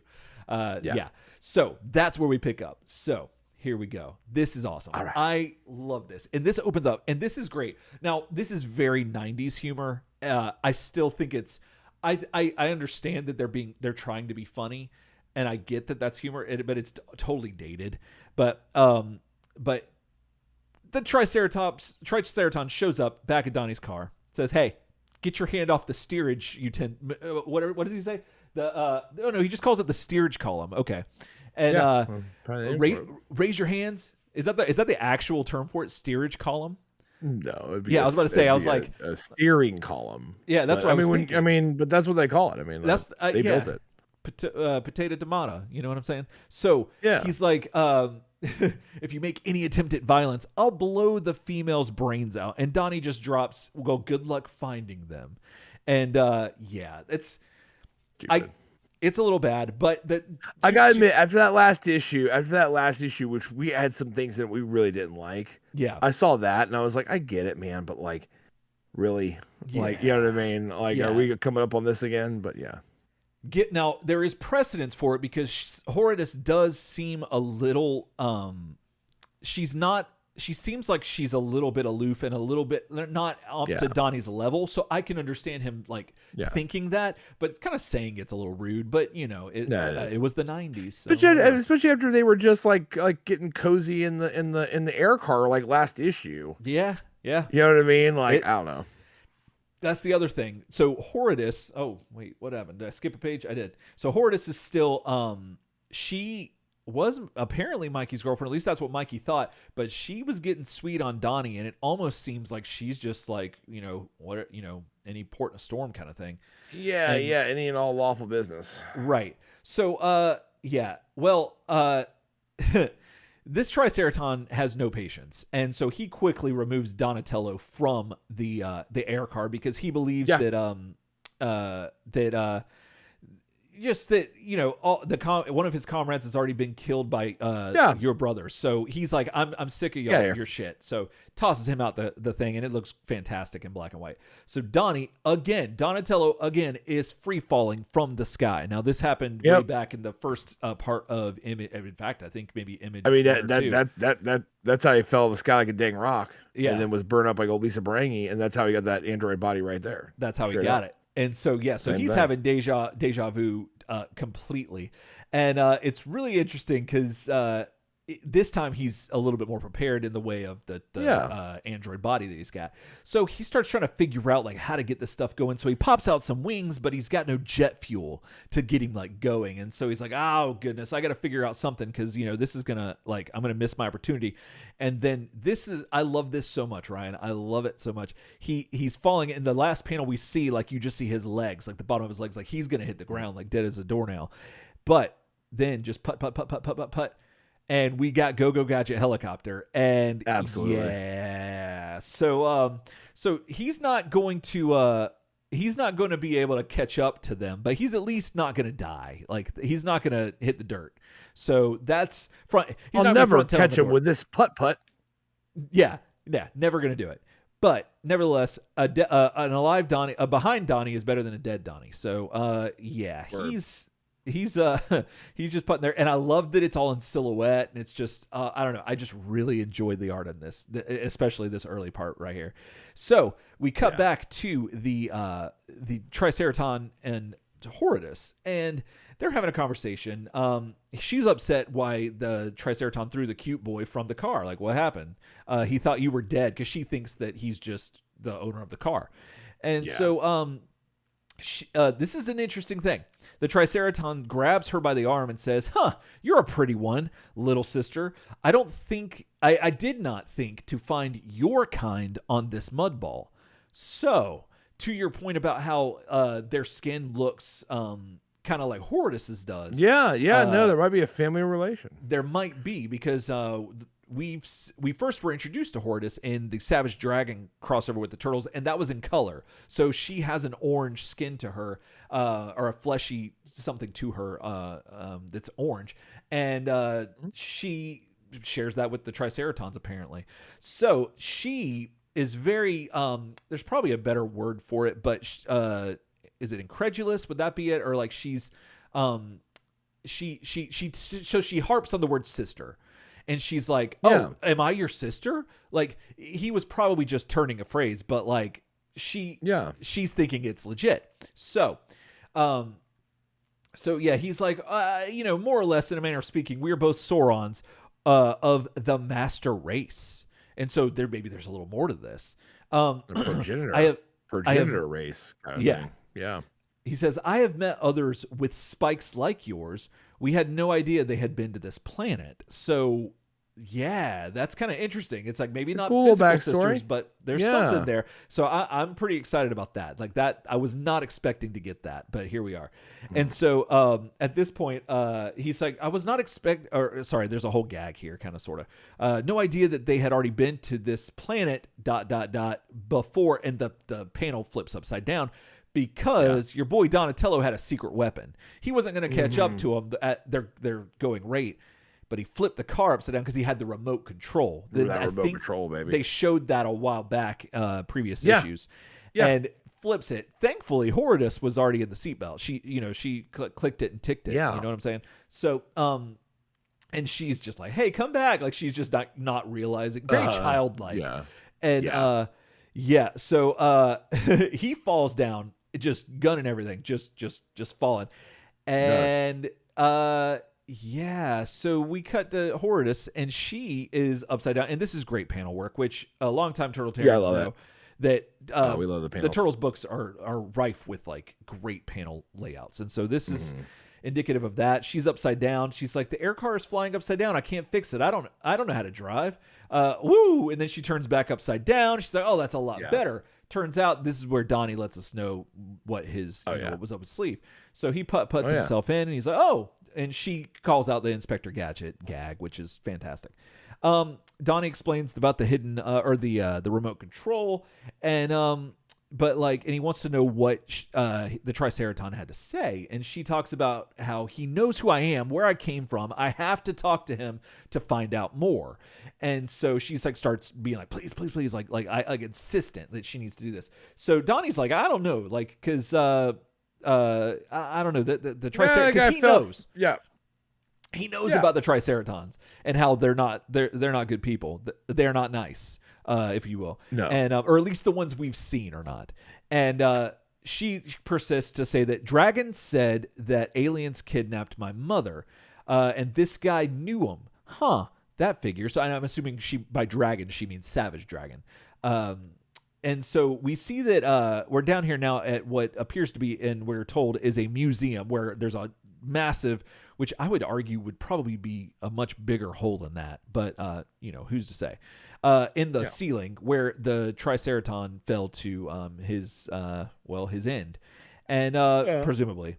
So we see that the flying car head that way, and that's where they're going. So, well, at this point, Donatello's like, all right, well, like, we'll go down and look, but I want to know what's going on first. I got to figure something out, because obviously he mentioned that my brothers had killed somebody and stuff like that. So I need to know like what's going on. So he gets on the horn, and he calls his dad, which I think we all do. Like, if you saw a situation where you gotta call dad. If you see a Triceratops in the wild, if it gets in the back of your car, once you're safe in a safe spot, you call your dad, hands down. Call your dad. Just if you didn't know. And so this is wonderful. This blessed my heart, Ryan, in more ways than you'll ever know. So your boy Splinter, Rad Rat Dad, sitting there in a rocking chair watching television by the lamp, and what is on the television? None other than South Park, and that is adorable. And not only is he just watching it, he goes like he's laughing at it. That's the thing. That's that laugh. That's that dad laugh where it's like, I see what you did there. Like it's not a belly laugh.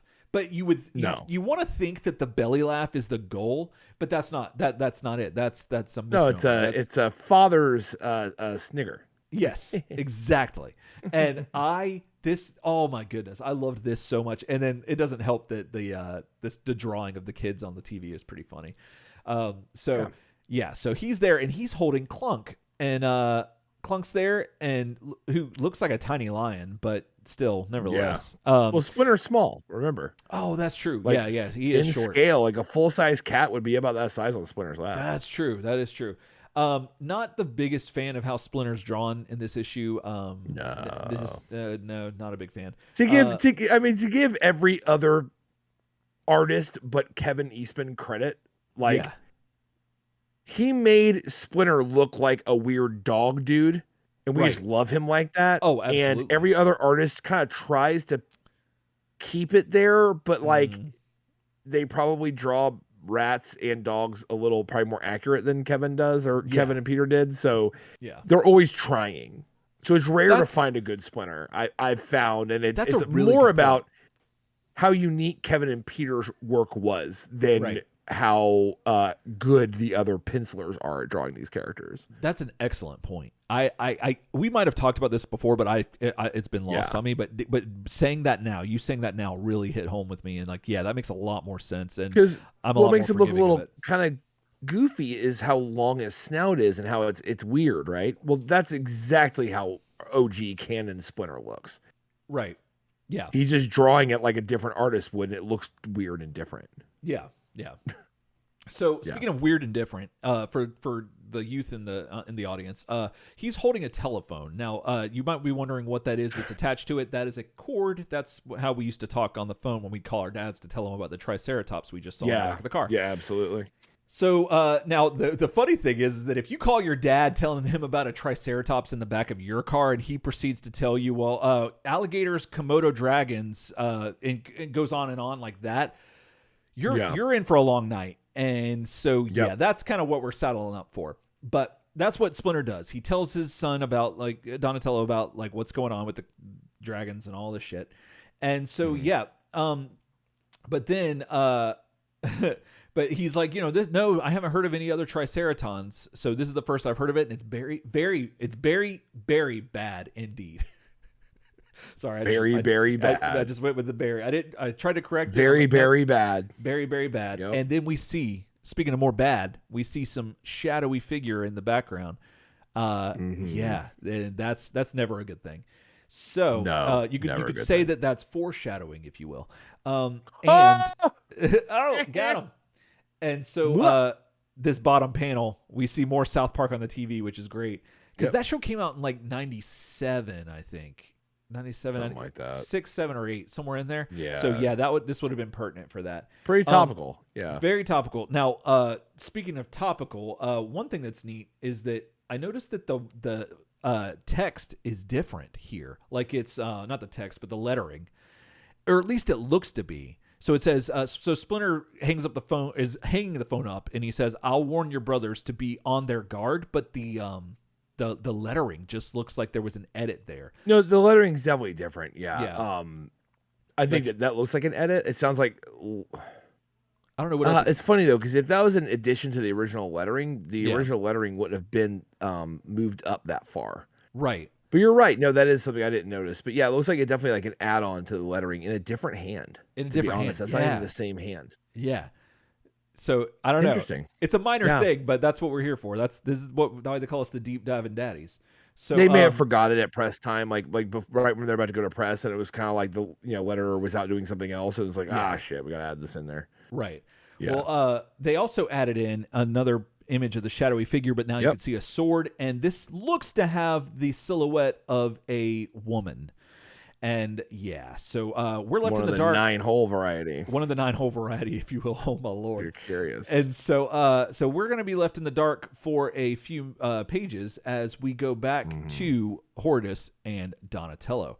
They have landed and made their way into the museum where the Triceraton fell to his presumed and obvious death here. So they find him, and he's there's smoke everywhere because dust and all the stuff from the roof and everything, and he is not looking good. She's wondering if he's okay and if they can talk, but he says no. His talking days are over unless you know a good ventriloquist. Oh my lord, Donatello! Get us a doornail. That is a doornail. Yep. Good. Unless Jeff Dunham comes in here, he ain't saying nothing. So, but yeah, he explains that like he probably broke his neck, or he'd still be with us, and like that's because those are pretty tough guys. So like it's gonna take a lot.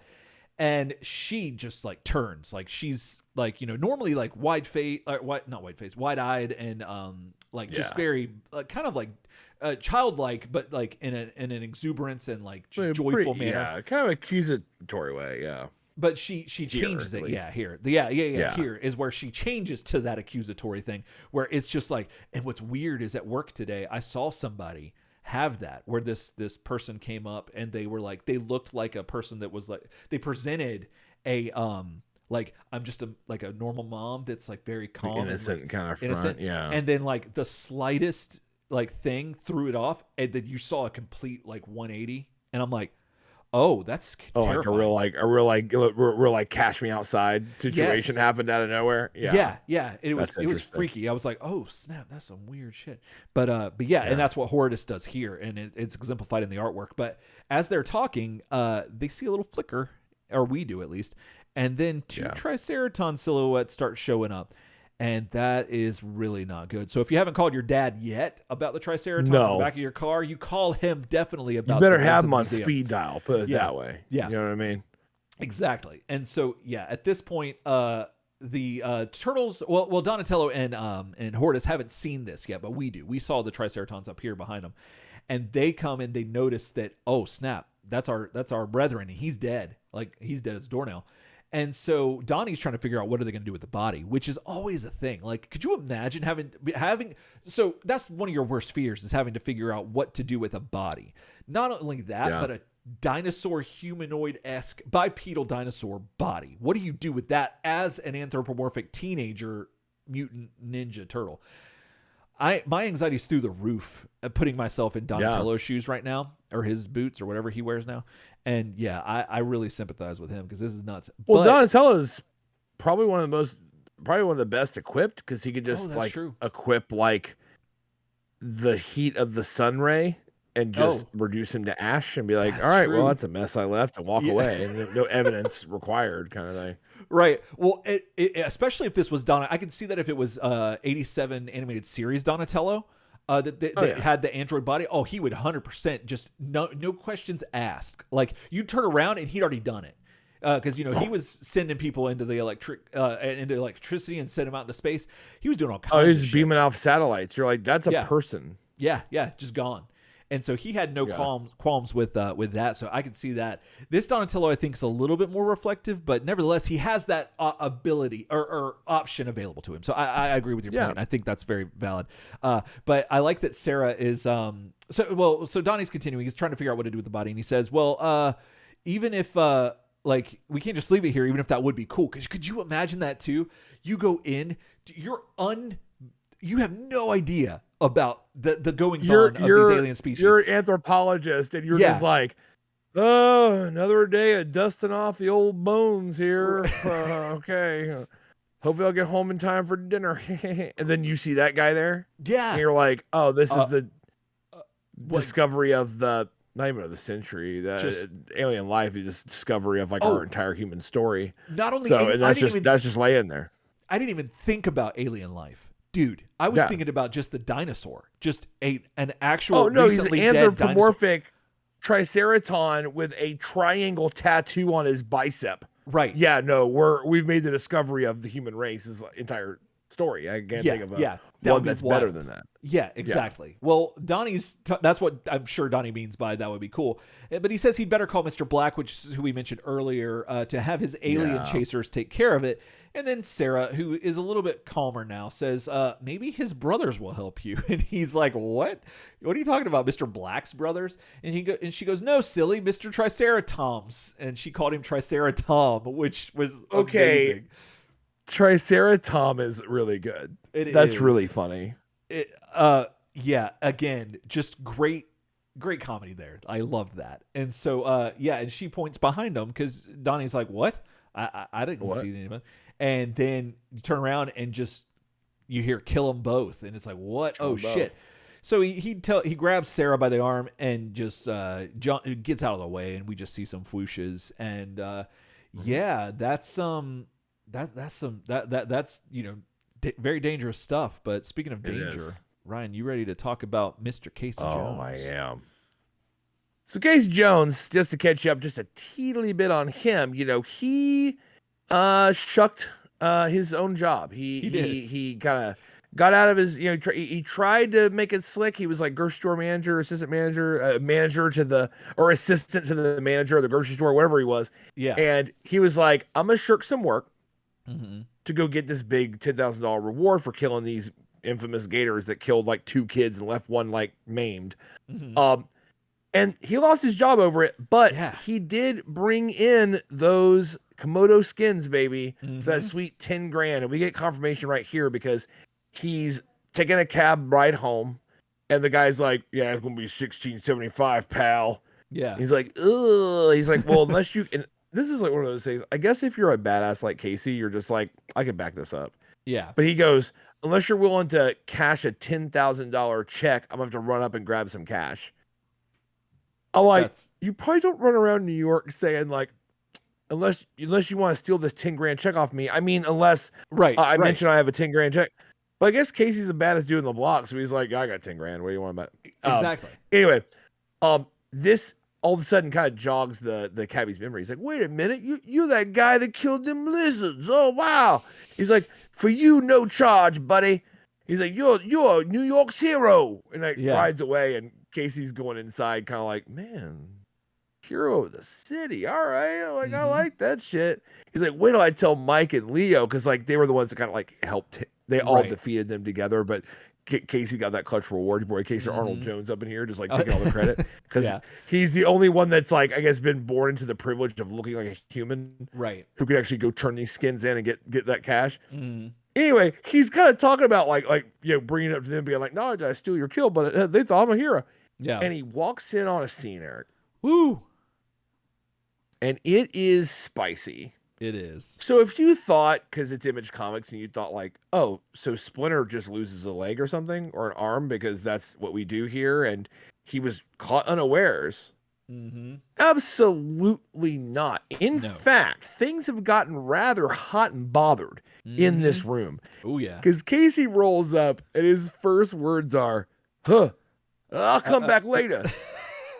Because he's like, oh, shit. And obviously, there's the kinky stuff, whatever. I don't know, man. That's just on the ground, literally. Yeah. But I just actually really love, like, how Splinter has her tied up with the phone. The phone, yeah. Got her sword away from her and is using it as a way to, like, prop himself up on top of her.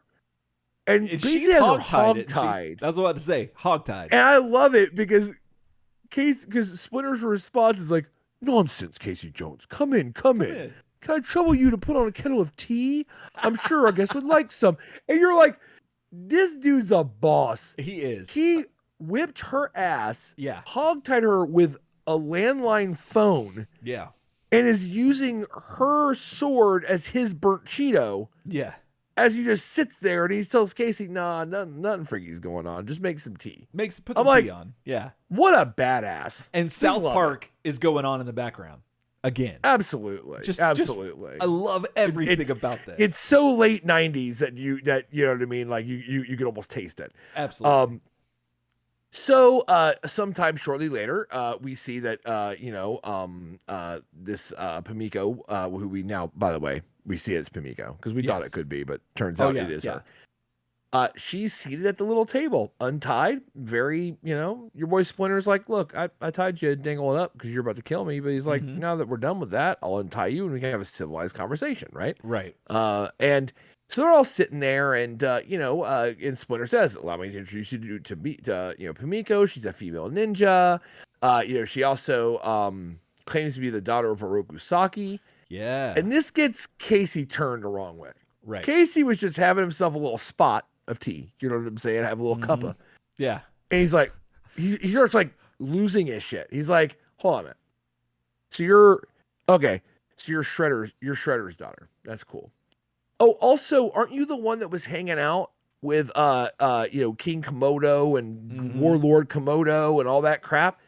Weren't you the one that tried to kill Mikey? And also, and he's starting to eat it up. He's starting to go, wait a damn minute now. So he's getting closer and closer to her and getting very aggressive. And her hands are just sitting on this cup of hot tea, like not threatened, kind of just sipping her tea, like keeping it cool. Well, he starts like just straight shouting. Yeah. Like he's like, oh yeah, well, you know what? I killed your warlord 3 friends and I got 10 grand off it. And he's like freaking the hell out. And she splashes the whole mug of hot ass coffee right into his face. Right. He says that. Face. Glug. Glug. Yep. That's what he gets for doing it without the mask. If he would have the mask, he'd have been all right. Never does it without the mask. Never does it without the mask. You know what I mean? That's where he's see, that's why you don't let your guard down. You don't let your guard down. And that's what this teaches you. So that's wild. She then flips over backwards, says, I think you talk too much, and like kicks the table over on Splinter, who catches it basically. Like he obviously is probably a little bit banged up from that one, but he's got it in his hands, so he's not hurt. And then she is just, I love this because like she's just back, like she's basically water dancing her way out of this shit. Oh I don't think her feet ever touch her. She's like playing like floor is lava in this place, basically. And just running out like in every way that's any way but running. She's escaping in any way but putting her feet on the ground. And Casey checks in with Splinter and asks if he's good and everything. He's like, yeah, no, I'm fine. Like, but he's starting to kind of like down himself a little bit. He's like, yeah, I feel bad. I thought she would sit down and let us know what was going on, be kind of respectful, but obviously I was wrong. And so your boy Casey grabs a golf club. He's like, I'm going after her. Well, he runs into Leo, who's like on his way back in, and is like, what the hell are you doing? And they're arguing about Pimiko. And of course, Leo's like, just don't. Yeah. Because she's gone, bro. Like, she's like one of the best we've ever faced. She's out of here. Yeah. So Leo checks in with Splinter, and it's kind of an important scene, kind of a cool scene, because he's just kind of saying, like, are you good? And of course, like Splinter's kind of saying, like, no, I'm old and slow. I let her escape. Like, I didn't even detect her when she got on me at first, and she could have killed me there. But like, I just kind of got out of it, and like, I'm just old and shitty. And he notices Leo's hand. Yeah. And Leo just confirms, yeah, it was bit off by a mutated monitor lizard. Just glad I'm alive. And that's when, Casey comes back in and he's like, all right, like, what are we going to do? And that's when Leo starts kind of formulating a plan. So his brothers are spread out all over the place. Yeah. He finds out about this Triceraton situation and is kind of like, okay, we got Triceratons, we got Master Splinter's kind of hurt and tired. I got Casey on my side, but like Donnie's also off in the air car. Like we don't know where he is exactly. I don't know. Like there's a lot going on. I need to formulate a plan. And we see at the bottom of this page that, Pimiko is hanging from a sewer pipe, ostensibly listening to this plan.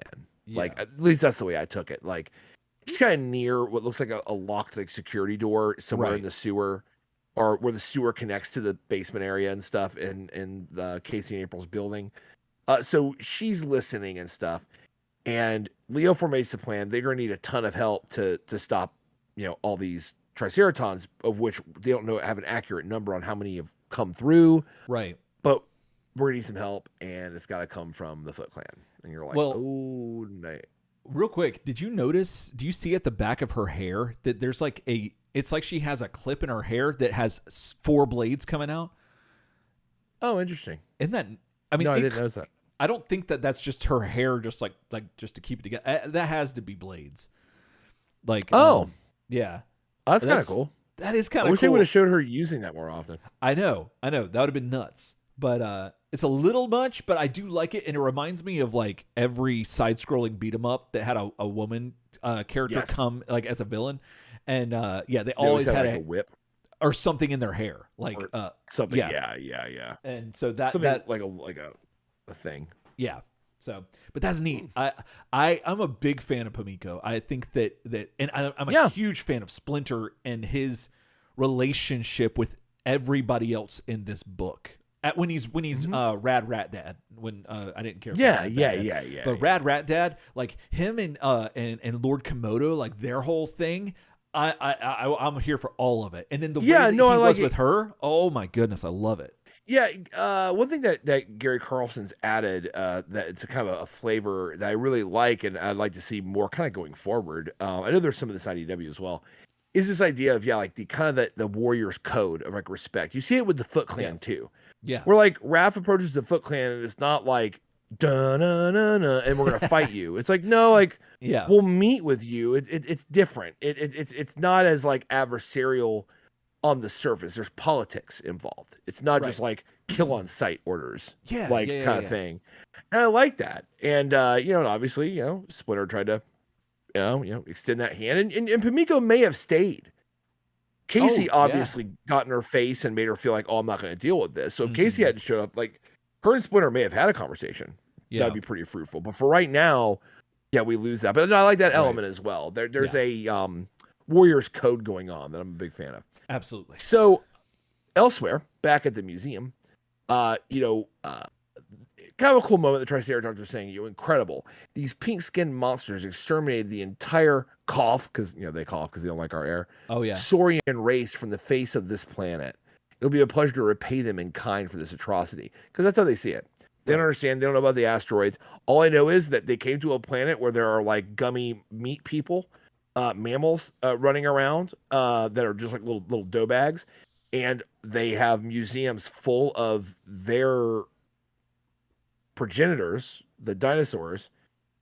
And if you're a Triceraton and see Saurons as the master race, and it's like, they've just got your bones in a museum that people come to look at. Which is so and it does look like there was a massacre. It looks like there was like a Holocaust on this planet. And that's so they're very motivated to like wreck some face. I love that angle. I'm right there with you.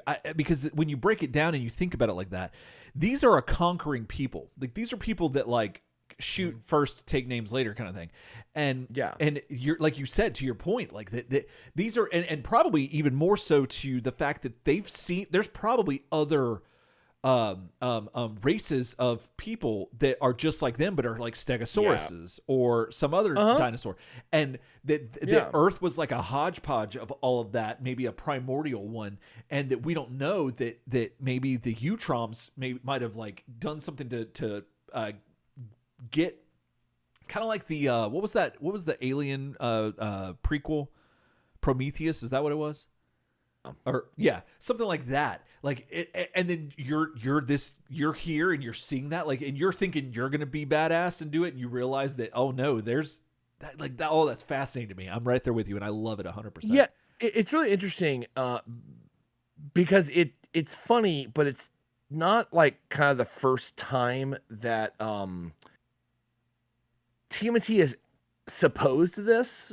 Do you remember in the Mirage Guest era, Stephen Murphy did that book, which I can't remember the title of the story or what he was doing, but remember that whole you ate my eggs. You remember that whole thing with like the reptile ancestor kind of thing, right? Murphy gets into this whole situation where there's an alternate there could have been an alternate timeline where the cold-blooded animals ruled the earth, and there was a time during the dinosaur, like Jurassic and all the dinosaur eras, prehistory, and how the mammals came and exterminated them, and that this creature that you're dealing with feels like the last of its race, and feels like her cold-blooded ancestors didn't get a chance on this planet, right? Due to the asteroid and stuff like that. So it's not the first time that they've delved into this, like dinosaurs or cold-blooded animals ruling the earth, or looking upon our world in a way that's like, oh, we lost the war, basically, which is really interesting. It is. I know. Imagine if you went through a transmat and you were like a warlike race, and you went to a world full of Triceratons and they had human bones in the museum. Yeah, you'd be like, oh, like, and if you're, and remember too, the issue with fascist society, which they're obviously part of a fascist, like imperialist society, is they got no use for history. Right. So they don't I'm sure to them, with how entrenched they are kind of in that kind of society, they don't have any concept of anthropology. Yeah. Or, you know what I mean? Like fossil records and shit. They don't know they probably don't care about that shit. So yeah, I think it is interesting that they look kind of like, this looks like real bad, put it that way. Like they'll look great for us. Right. So Donnie and Sarah are hiding behind a display, and Sarah keeps wanting to talk to them. Like Sarah will not be dissuaded. Right. Like, you know what I mean? And Donnie's trying to figure things out. Like, do you have the number for SOS, which was that other kind of, group from Image that is in that last. I think that Sarah was a part of or something. Yeah. Sarah that's why is she a was there, part right? of it. Yeah. That's right. And Donnie turned it down. I guess Donnie remembers when Dragon was trying to put together that group. That's right. And he was like, no, thanks. But Sarah's a member of it. And he asks if she knows the phone number for SOS, which stands for the Special Operations Strike Force. Yeah. That's a name. Yep. And that's about as generic name as you ever could get for anything in a comic book ever. And she's like, I don't know. I've never had to call it before. And you're like, yeah. I mean, that makes Sarah, sense. It's like, what's your phone number? Yeah. I love that he's still trying to call his dad. I love that Donnie. No, he's like, he's not picking up. Like, he's still trying to call his dad. He's trying to call dad back. Yeah. Brad thinks he got left behind. You know what I'm saying? But yeah, like, and what's funny too is like, this is where I love this. She's like, no, I never needed to call the number before. She's like, why can't I talk to Triceratops' friends? Like, she's back on this, like, wait a minute. Why can't I do this again? And I love it because, like, Donnie's like, they tried to kill us. Yeah. And then she's like, no, they don't like you because you killed Tom. He called me little sister. Right. They'll like me because I'm part of the master race too. Oh, Tom said so. And he's just like, and I love it, Donnie, because he's like, shh, his name's not Tom. It's Triceraton. Okay. Right. 3 horns. Try. Like, come on. And he's like kind of grabbing her tail to keep her kind of back. She is kind of easing around this display. Right. And like trying to go talk to Triceratops' friends. You know what I'm saying? And he's like, She says, hey, don't touch me there. You're not nice. Not like Mike and Tom. It's so funny. You know what she kind of reminds me of? I mean, it's more contemporary than this comic. Is 11 from Stranger Things. Like some of her, some of her like curiosity and some of the like becoming socialized. So she sees things very black and white. It's usually very early. And in this the whole comic. Like friends, like friends don't lie thing from Stranger Things, where she's like, she has these basic concepts. She doesn't understand like subtleties of like white lies or lying to save someone's feelings. Like, she's like, no, like a lie is a lie. Right. If you lie, you're not a friend. It's all very true, but it's not nuanced. It's very elementary. And that's kind of what Sarah's got going on. Minute to minute, Sarah's like, look, Triceratops said I was awesome, and then you killed him. And he's like, name's not Tom. She's like, whatever. He told me his name. It's Triceratops. Anyway. Yeah. Said I was part of the master race. We were having a great conversation. Then you dumped him out of the damn air car. Now I'm back here. He's dead as a doornail, which blows. And Triceratops' friends probably are as nice as Triceratops. But the problem is, you killed Tom. So they're shooting at you, not at me. Which, I mean, you can see that and go, yeah, like that on a surface level, that makes sense. Like, and she's very optimistic. She's like, they haven't shown me specifically, they don't like me. Right. And I do like that because she's kind of like, no, you killed Tom. Right. Like, I didn't kill Tom. And they'll understand that. And Donnie's like, you're crazy. So they have a big argument, but she runs over there. Yeah. And she's like, friends of Tom. Oh yeah, this is so good. She's like, woo, over here, boys. I'm a friend of Tom's. And they're like, the female, and they just like unload on her. Yeah. And she gets hit, and Donnie's like, oh, pick on someone your own side. And he goes in there and, starts to fight. He hulks out. So we get back. Yeah. So we get back to, I love that panel though. Great art. It's great. So we get back to Shredder, you know what I'm saying? AKA Shraphiel. You know what I'm saying? I do. And he gives you like almost like a bit of a so basically here. It's pretty long. It's like a whole page of like I'm Shredder, but also Raphael, right? Also a ninja. I'm like, oh, okay, like we know, we get it. Yeah, we've been there. But one thing he does say kind of at the end is interesting because he reveals that sadly, even though he has about 60 ass boys that like he's training up and getting that Foot Clan back in shape. Remember before it was like 10 ass dudes. Like that's what we started with. Right. They were the remains, and they were all initiates. They were like neophytes. Like they weren't even like anywhere near the council room where people got killed. Yeah. They were just like late to the party. They were regular menthol. Like that's where they were. Yes. Yes. In Space Marine context, you call these aspirants. You know what I'm saying? Oh. They are untested and they are very young in their process. So he talks about how trying to keep like bellies full, 60 ass bellies, you know what I mean, in noodles and shit, and like that's a problem, and drinks and stuff, and also like all the subscriptions, you know what I'm saying, because you can't watch Netflix on more than like 3 devices and it tells you to buy more Netflix. And you're like, what? It's a whole problem. I love it. And he's revealed that he's had to open up their services to the same clientele that the previous Foot Clan had. Right. So the robbers, the murderers, the spies, they're lining up in droves now. The Foot Clan's back. And he says, "Dear God, what have I done?" Yeah. Which makes you think that that's been going on for a little bit. That's not like I'm thinking of doing it. It's like, no, we've had to do it. It's been done. So, yes. So he's building his Foot Clan, but he's starting to realize like overhead, kind of a bitch, and some have money. There's a lot of thugs that have money one thing, especially to like fulfill those pre-orders. You know what I'm saying? Well, especially the chair that he's sitting on. You see that chair? Do you remember those chairs? Like they were the wicker chairs that had the fan.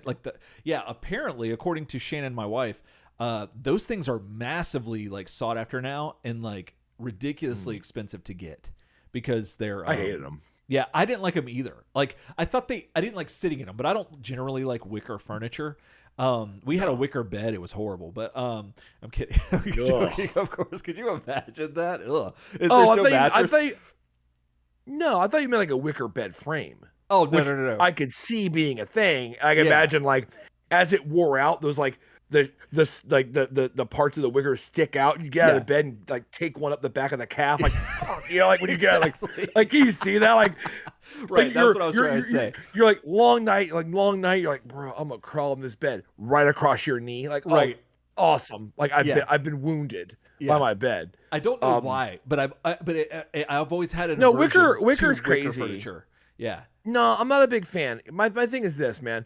Back in the day when you were in a situation where you like had to grab a bunch of little sticks and like make something to sit on, I'm sure that like wicker kept you off the ground away from the beetles and ants and shit, and it was pretty badass. Like the artistry, you're like, bro, you made me a seat out of little sticks. Are you kidding me, bro? And someone's like, I weave that shit, bro, and you're like, oh what? And like, and now you're sitting on a thing made out of crap that fell out of the tree. And now it's badass because like now it's a chair. However, since the textiles and fabric and things, no, all you're asking for, and part of this might be Floridians. We grew up with a lot of wicker. We did. And wearing like shorts and stuff because it was hot, and nothing sucks more than like you're sitting in a wicker chair and you're like pretty kind of comfy. Actually, you're kind of dazed out of it. You're like, all right, and you get up.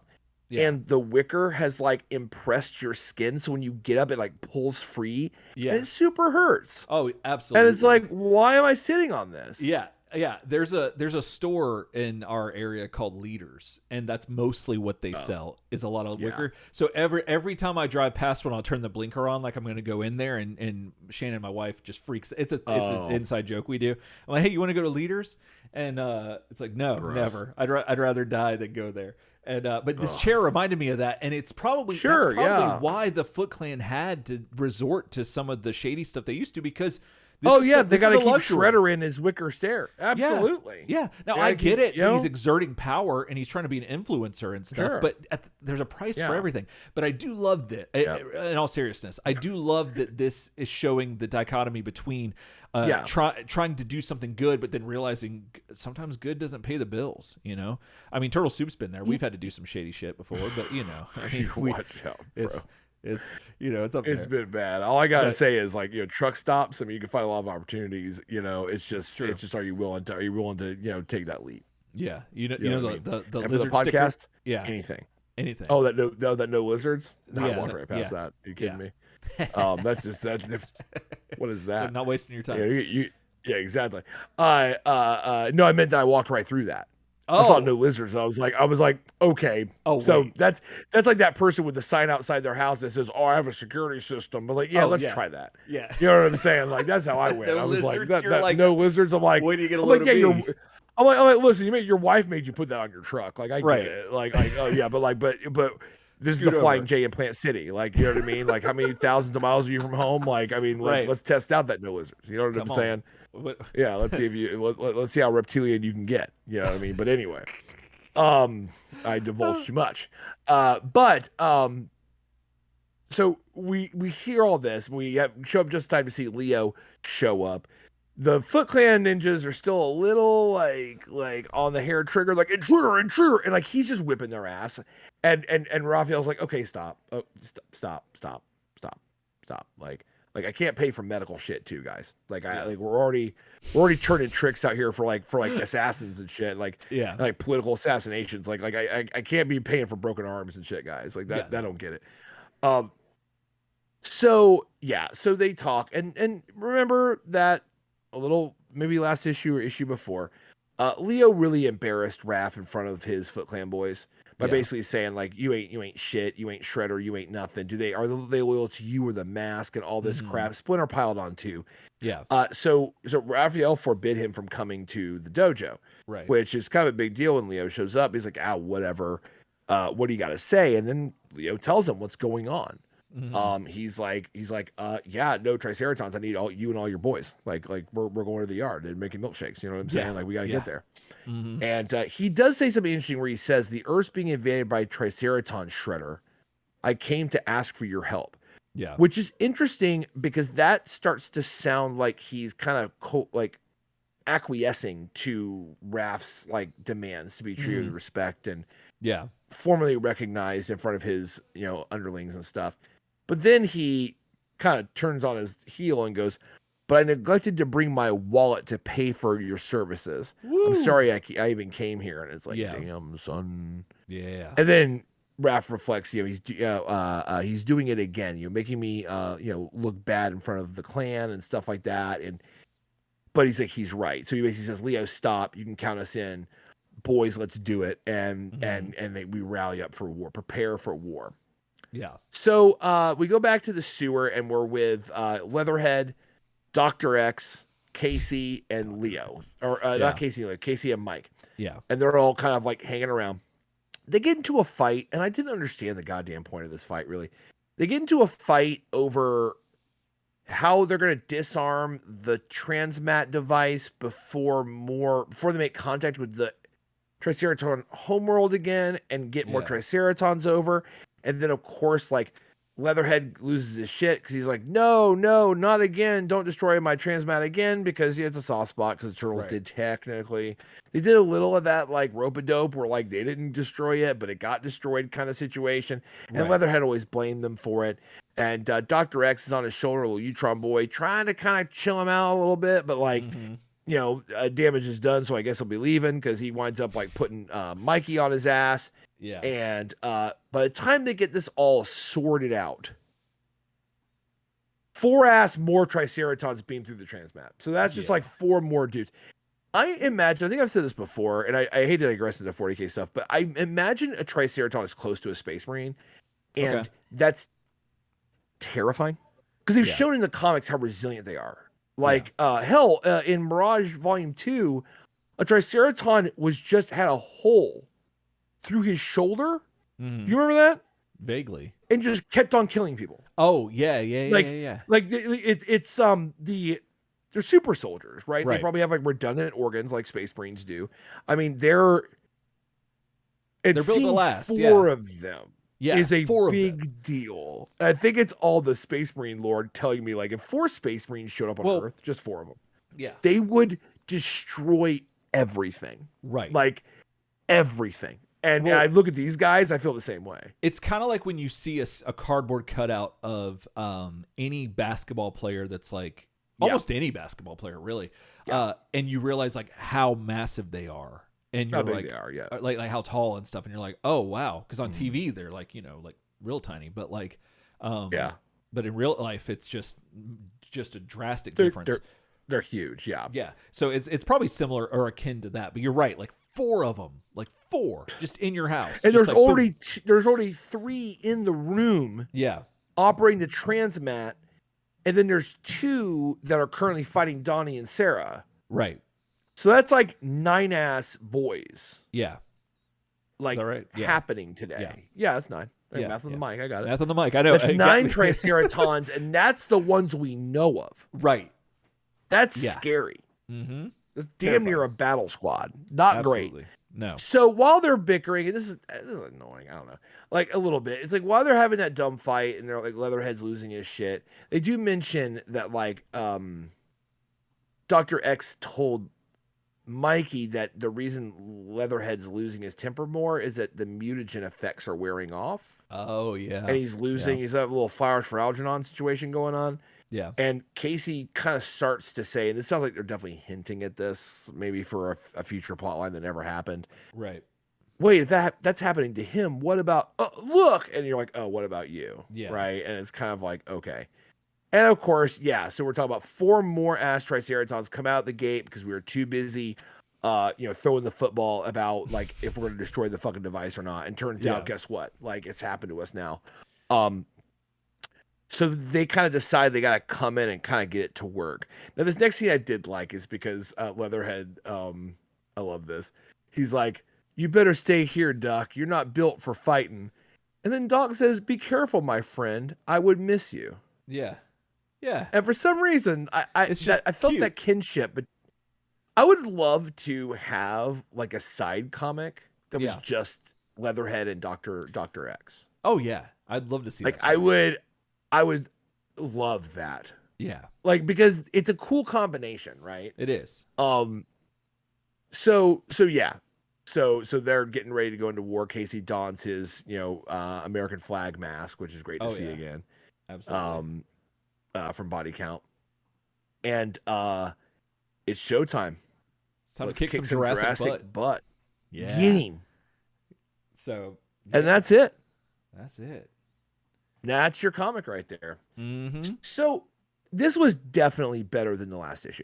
Like I have a lot less issues, right? Like last issue, if you listen to episode 294, we kind of laid that issue open. It was honestly a rare spot of a bad issue out of Mirage. So Image. But Image. Yeah. Jesus. I feel like I've been doing that all night tonight. No, for some reason. No. Must be knocking the dust off. It's a rare off issue of Image, but it was off, and we laid it out. This issue, not nearly as bad. Honestly, the only thing that really bothered me was like, try to find her brains or whatever from that first line. I'm like, I don't like that. Doesn't sound like. Yeah. I don't know. And once again, it we're reading this over 20 years later, and right. But that, and then like the little dumb argument over the thing, over the Leatherhead, like just don't destroy my transmat, and letting more Triceratons come felt kind of like, okay. Like, I wouldn't say it's bad writing or whatever. It's just one of those things, sometimes like writing will make characters dumb. Oh, to get something done. Yeah. Yeah. And then you can't say that like it's implausible. Like, you can't say that Leatherhead wouldn't attack Mikey out of nowhere because he wants the transmat to not be destroyed again. It's not implausible, but it's just annoying to deal with. You know what I mean? So there's that. I felt like it was It was a comic book. I feel like it wasn't super remarkable story wise. I feel like we're kind of filling in some gaps. We're assembling for a bigger conflict in this issue. Oh yeah, and to definitely. me, it kind of feels like that a little bit, like a little bit of setup work. Oh, 100%. Yeah, I agree. I think that they're definitely setting up some stuff, but I enjoyed a lot of it. I thought the humor was really good. Triceratom was fantastic. Splinter's whole thing was great because he is arguably one of the best things about TMNT, just hands down, just almost always. And again, shines through here. I really liked seeing Pamiko again, and I love all that. Yeah. The Raph stuff with the nuance of having to run your own organization. It's really interesting because this is something that he always wanted, but never thought about the logistics of it, that he'd have to take care of. Like, he calls that family now. And so he's going to have to take care of it. But when your family just keeps growing, it's one thing to feed like, I don't know, 9 people, but like, goodness, you get a whole like gang of people. Like, that it's just different. Gets untenable. Is that thing where you kind of realize, like, when you step in on a situation and you're kind of like, oh, you're doing this wrong and this is wrong and that's wrong. Right. And then they're like, all right, well, how would you do it?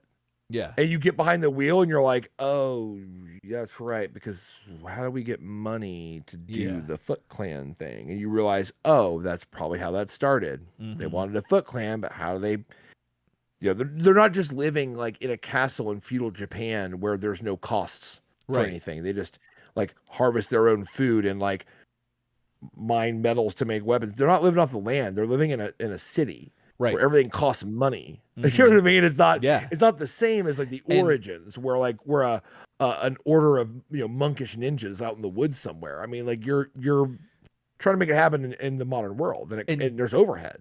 Right. And doing good doesn't really pay the bills a lot of times. Like having to do the greater good or be the bigger person, I guess you could say. A lot of times that doesn't pay. And so it's interesting to see Raphael in that situation and how he's got to deal with that. And I'm really enjoying that. And then, I love how they still managed to make the Triceratons menacing, like just terrifying. Like I'm on alert because they're there. Like, and I love that it seems like they've been able to do that through almost every iteration, with probably the exception of TAS or 87. Sure. Every time they show up in the comics, I'm like, I'm kind of holding my breath a little bit. I'm like, oh geez, because they're gonna be, it's gonna be something. And then I really want to see about Sarah's lineage. I want to know more about these other planets and this other stuff. Mostly because we're so far into like the turtles lore and the turtles have been around for like over 10 years at this point. Whereas when we first meet the Triceratons, it's like, no, I want that I like them and I want to know more about them, but not right now. I want the street level stuff. Whereas Kevin and Peter back then were giving us all the space stuff. Well, it's funny, right? Because they came from Fugitoid. Oh yeah, actually. That's right. Which was like going to be a separate comic. Right. That was actually penciled and inked and stuff before TMNT. So technically, as far as what was on the drawing table, the Triceratons, Fugitoid, and the Federat predates TMNT, which is crazy when you go back into that and think that's where they came from.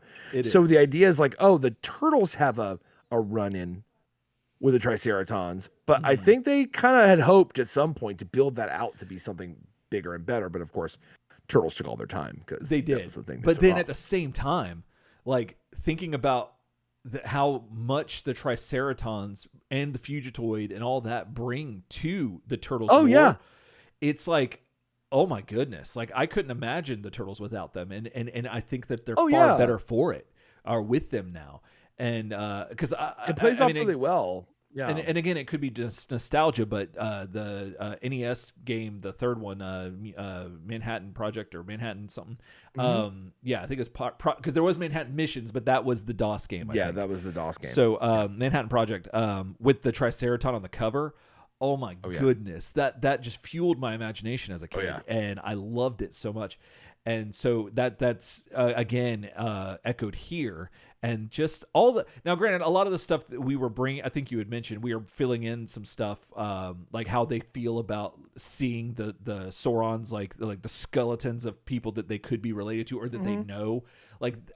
That is a little bit more of a meta thing we're bringing to it, but nevertheless, it's still it's thought provoking. It is. No, I mean, like in the actual book, it's like he says they must have wiped out the Sauron race. Yeah, like in a massacre. Like so, that's not bringing your own to the table. That's implied in there, and then he says he's looking forward to killing their entire species in reaction to that. Right.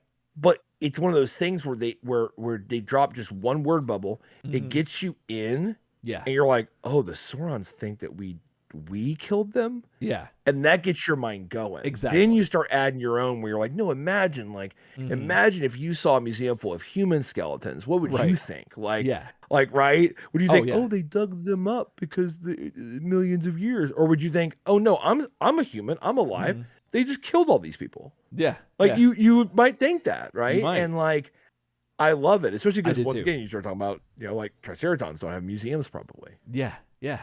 So all our museums are probably like guns. Exactly. Like, remember the gun? And they're like, yeah. Right. Well, because remember when we first saw them, they were gladiatorial. Like that was their thing. They had the games, and they had flying cars and stuff, but like it was mostly just like their entertainment was let's beat each other. They were in like an eons long war with this Homo sapien race, the Federat, right? Right. This whole thing, and they were like, it was like they said it was hundreds of years. Mm-hmm.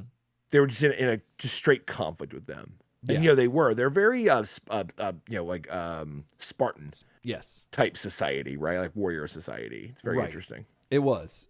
And so, I enjoyed the hell out of this, and I'm still liking, I had all the same things that you did with Leatherhead and stuff like that. Like I thought that I was like, man, this is kind of getting a little long in the tooth, but wasted a page on that. Yeah. But I still like Dr. X, and I probably like anyone named Dr. X. I think that really, I'm endeared to that for some reason, but Dr. X and Leatherhead, like I said, side series win. Yeah. And it kind of, maybe not to the same degree, but it echoes a little bit of Shredder and Krang's bromance at the end of the 87 animated series, like that thing. It kind of has a little bit of similar notes to that, but yeah. So woo, goodness, we're almost done. We're almost done with Image.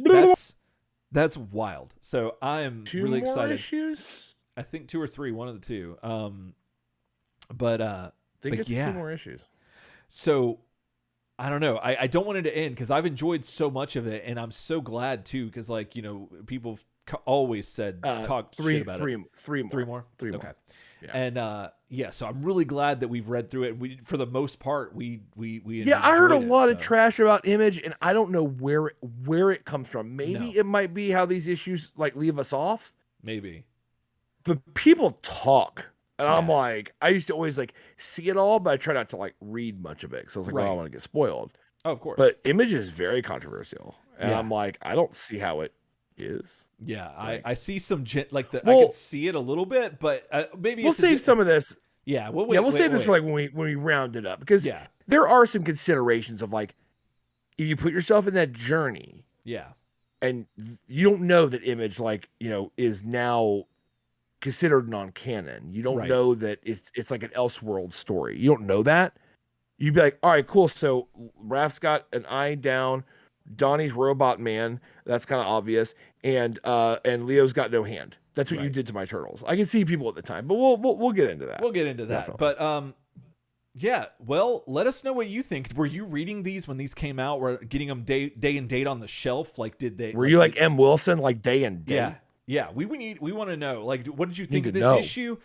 Email us, turtlesoupshow@gmail.com. You can also find us on the home of the internet, turtlesoupshow.com. Yes. You can also definitely find us on Facebook group, Turtle Soup. Just look for that. And you got all kinds of cool people in there. And a lot of people we like a lot. And you could be one of them. Let's see. We're on Instagram with the Turtle Soup between each, or Turtle Soup Show with the underscores between each word. There we go. And yeah, that's cool. And we're here on YouTube every Thursday night, pending hurricanes and most Thursday nights. Yeah, most Thursday nights. Yeah. And so yeah, and thank you for everyone joining us. And if you haven't already, like, subscribe, and comment below. It really helps us out tremendously. And thank you to everyone who has.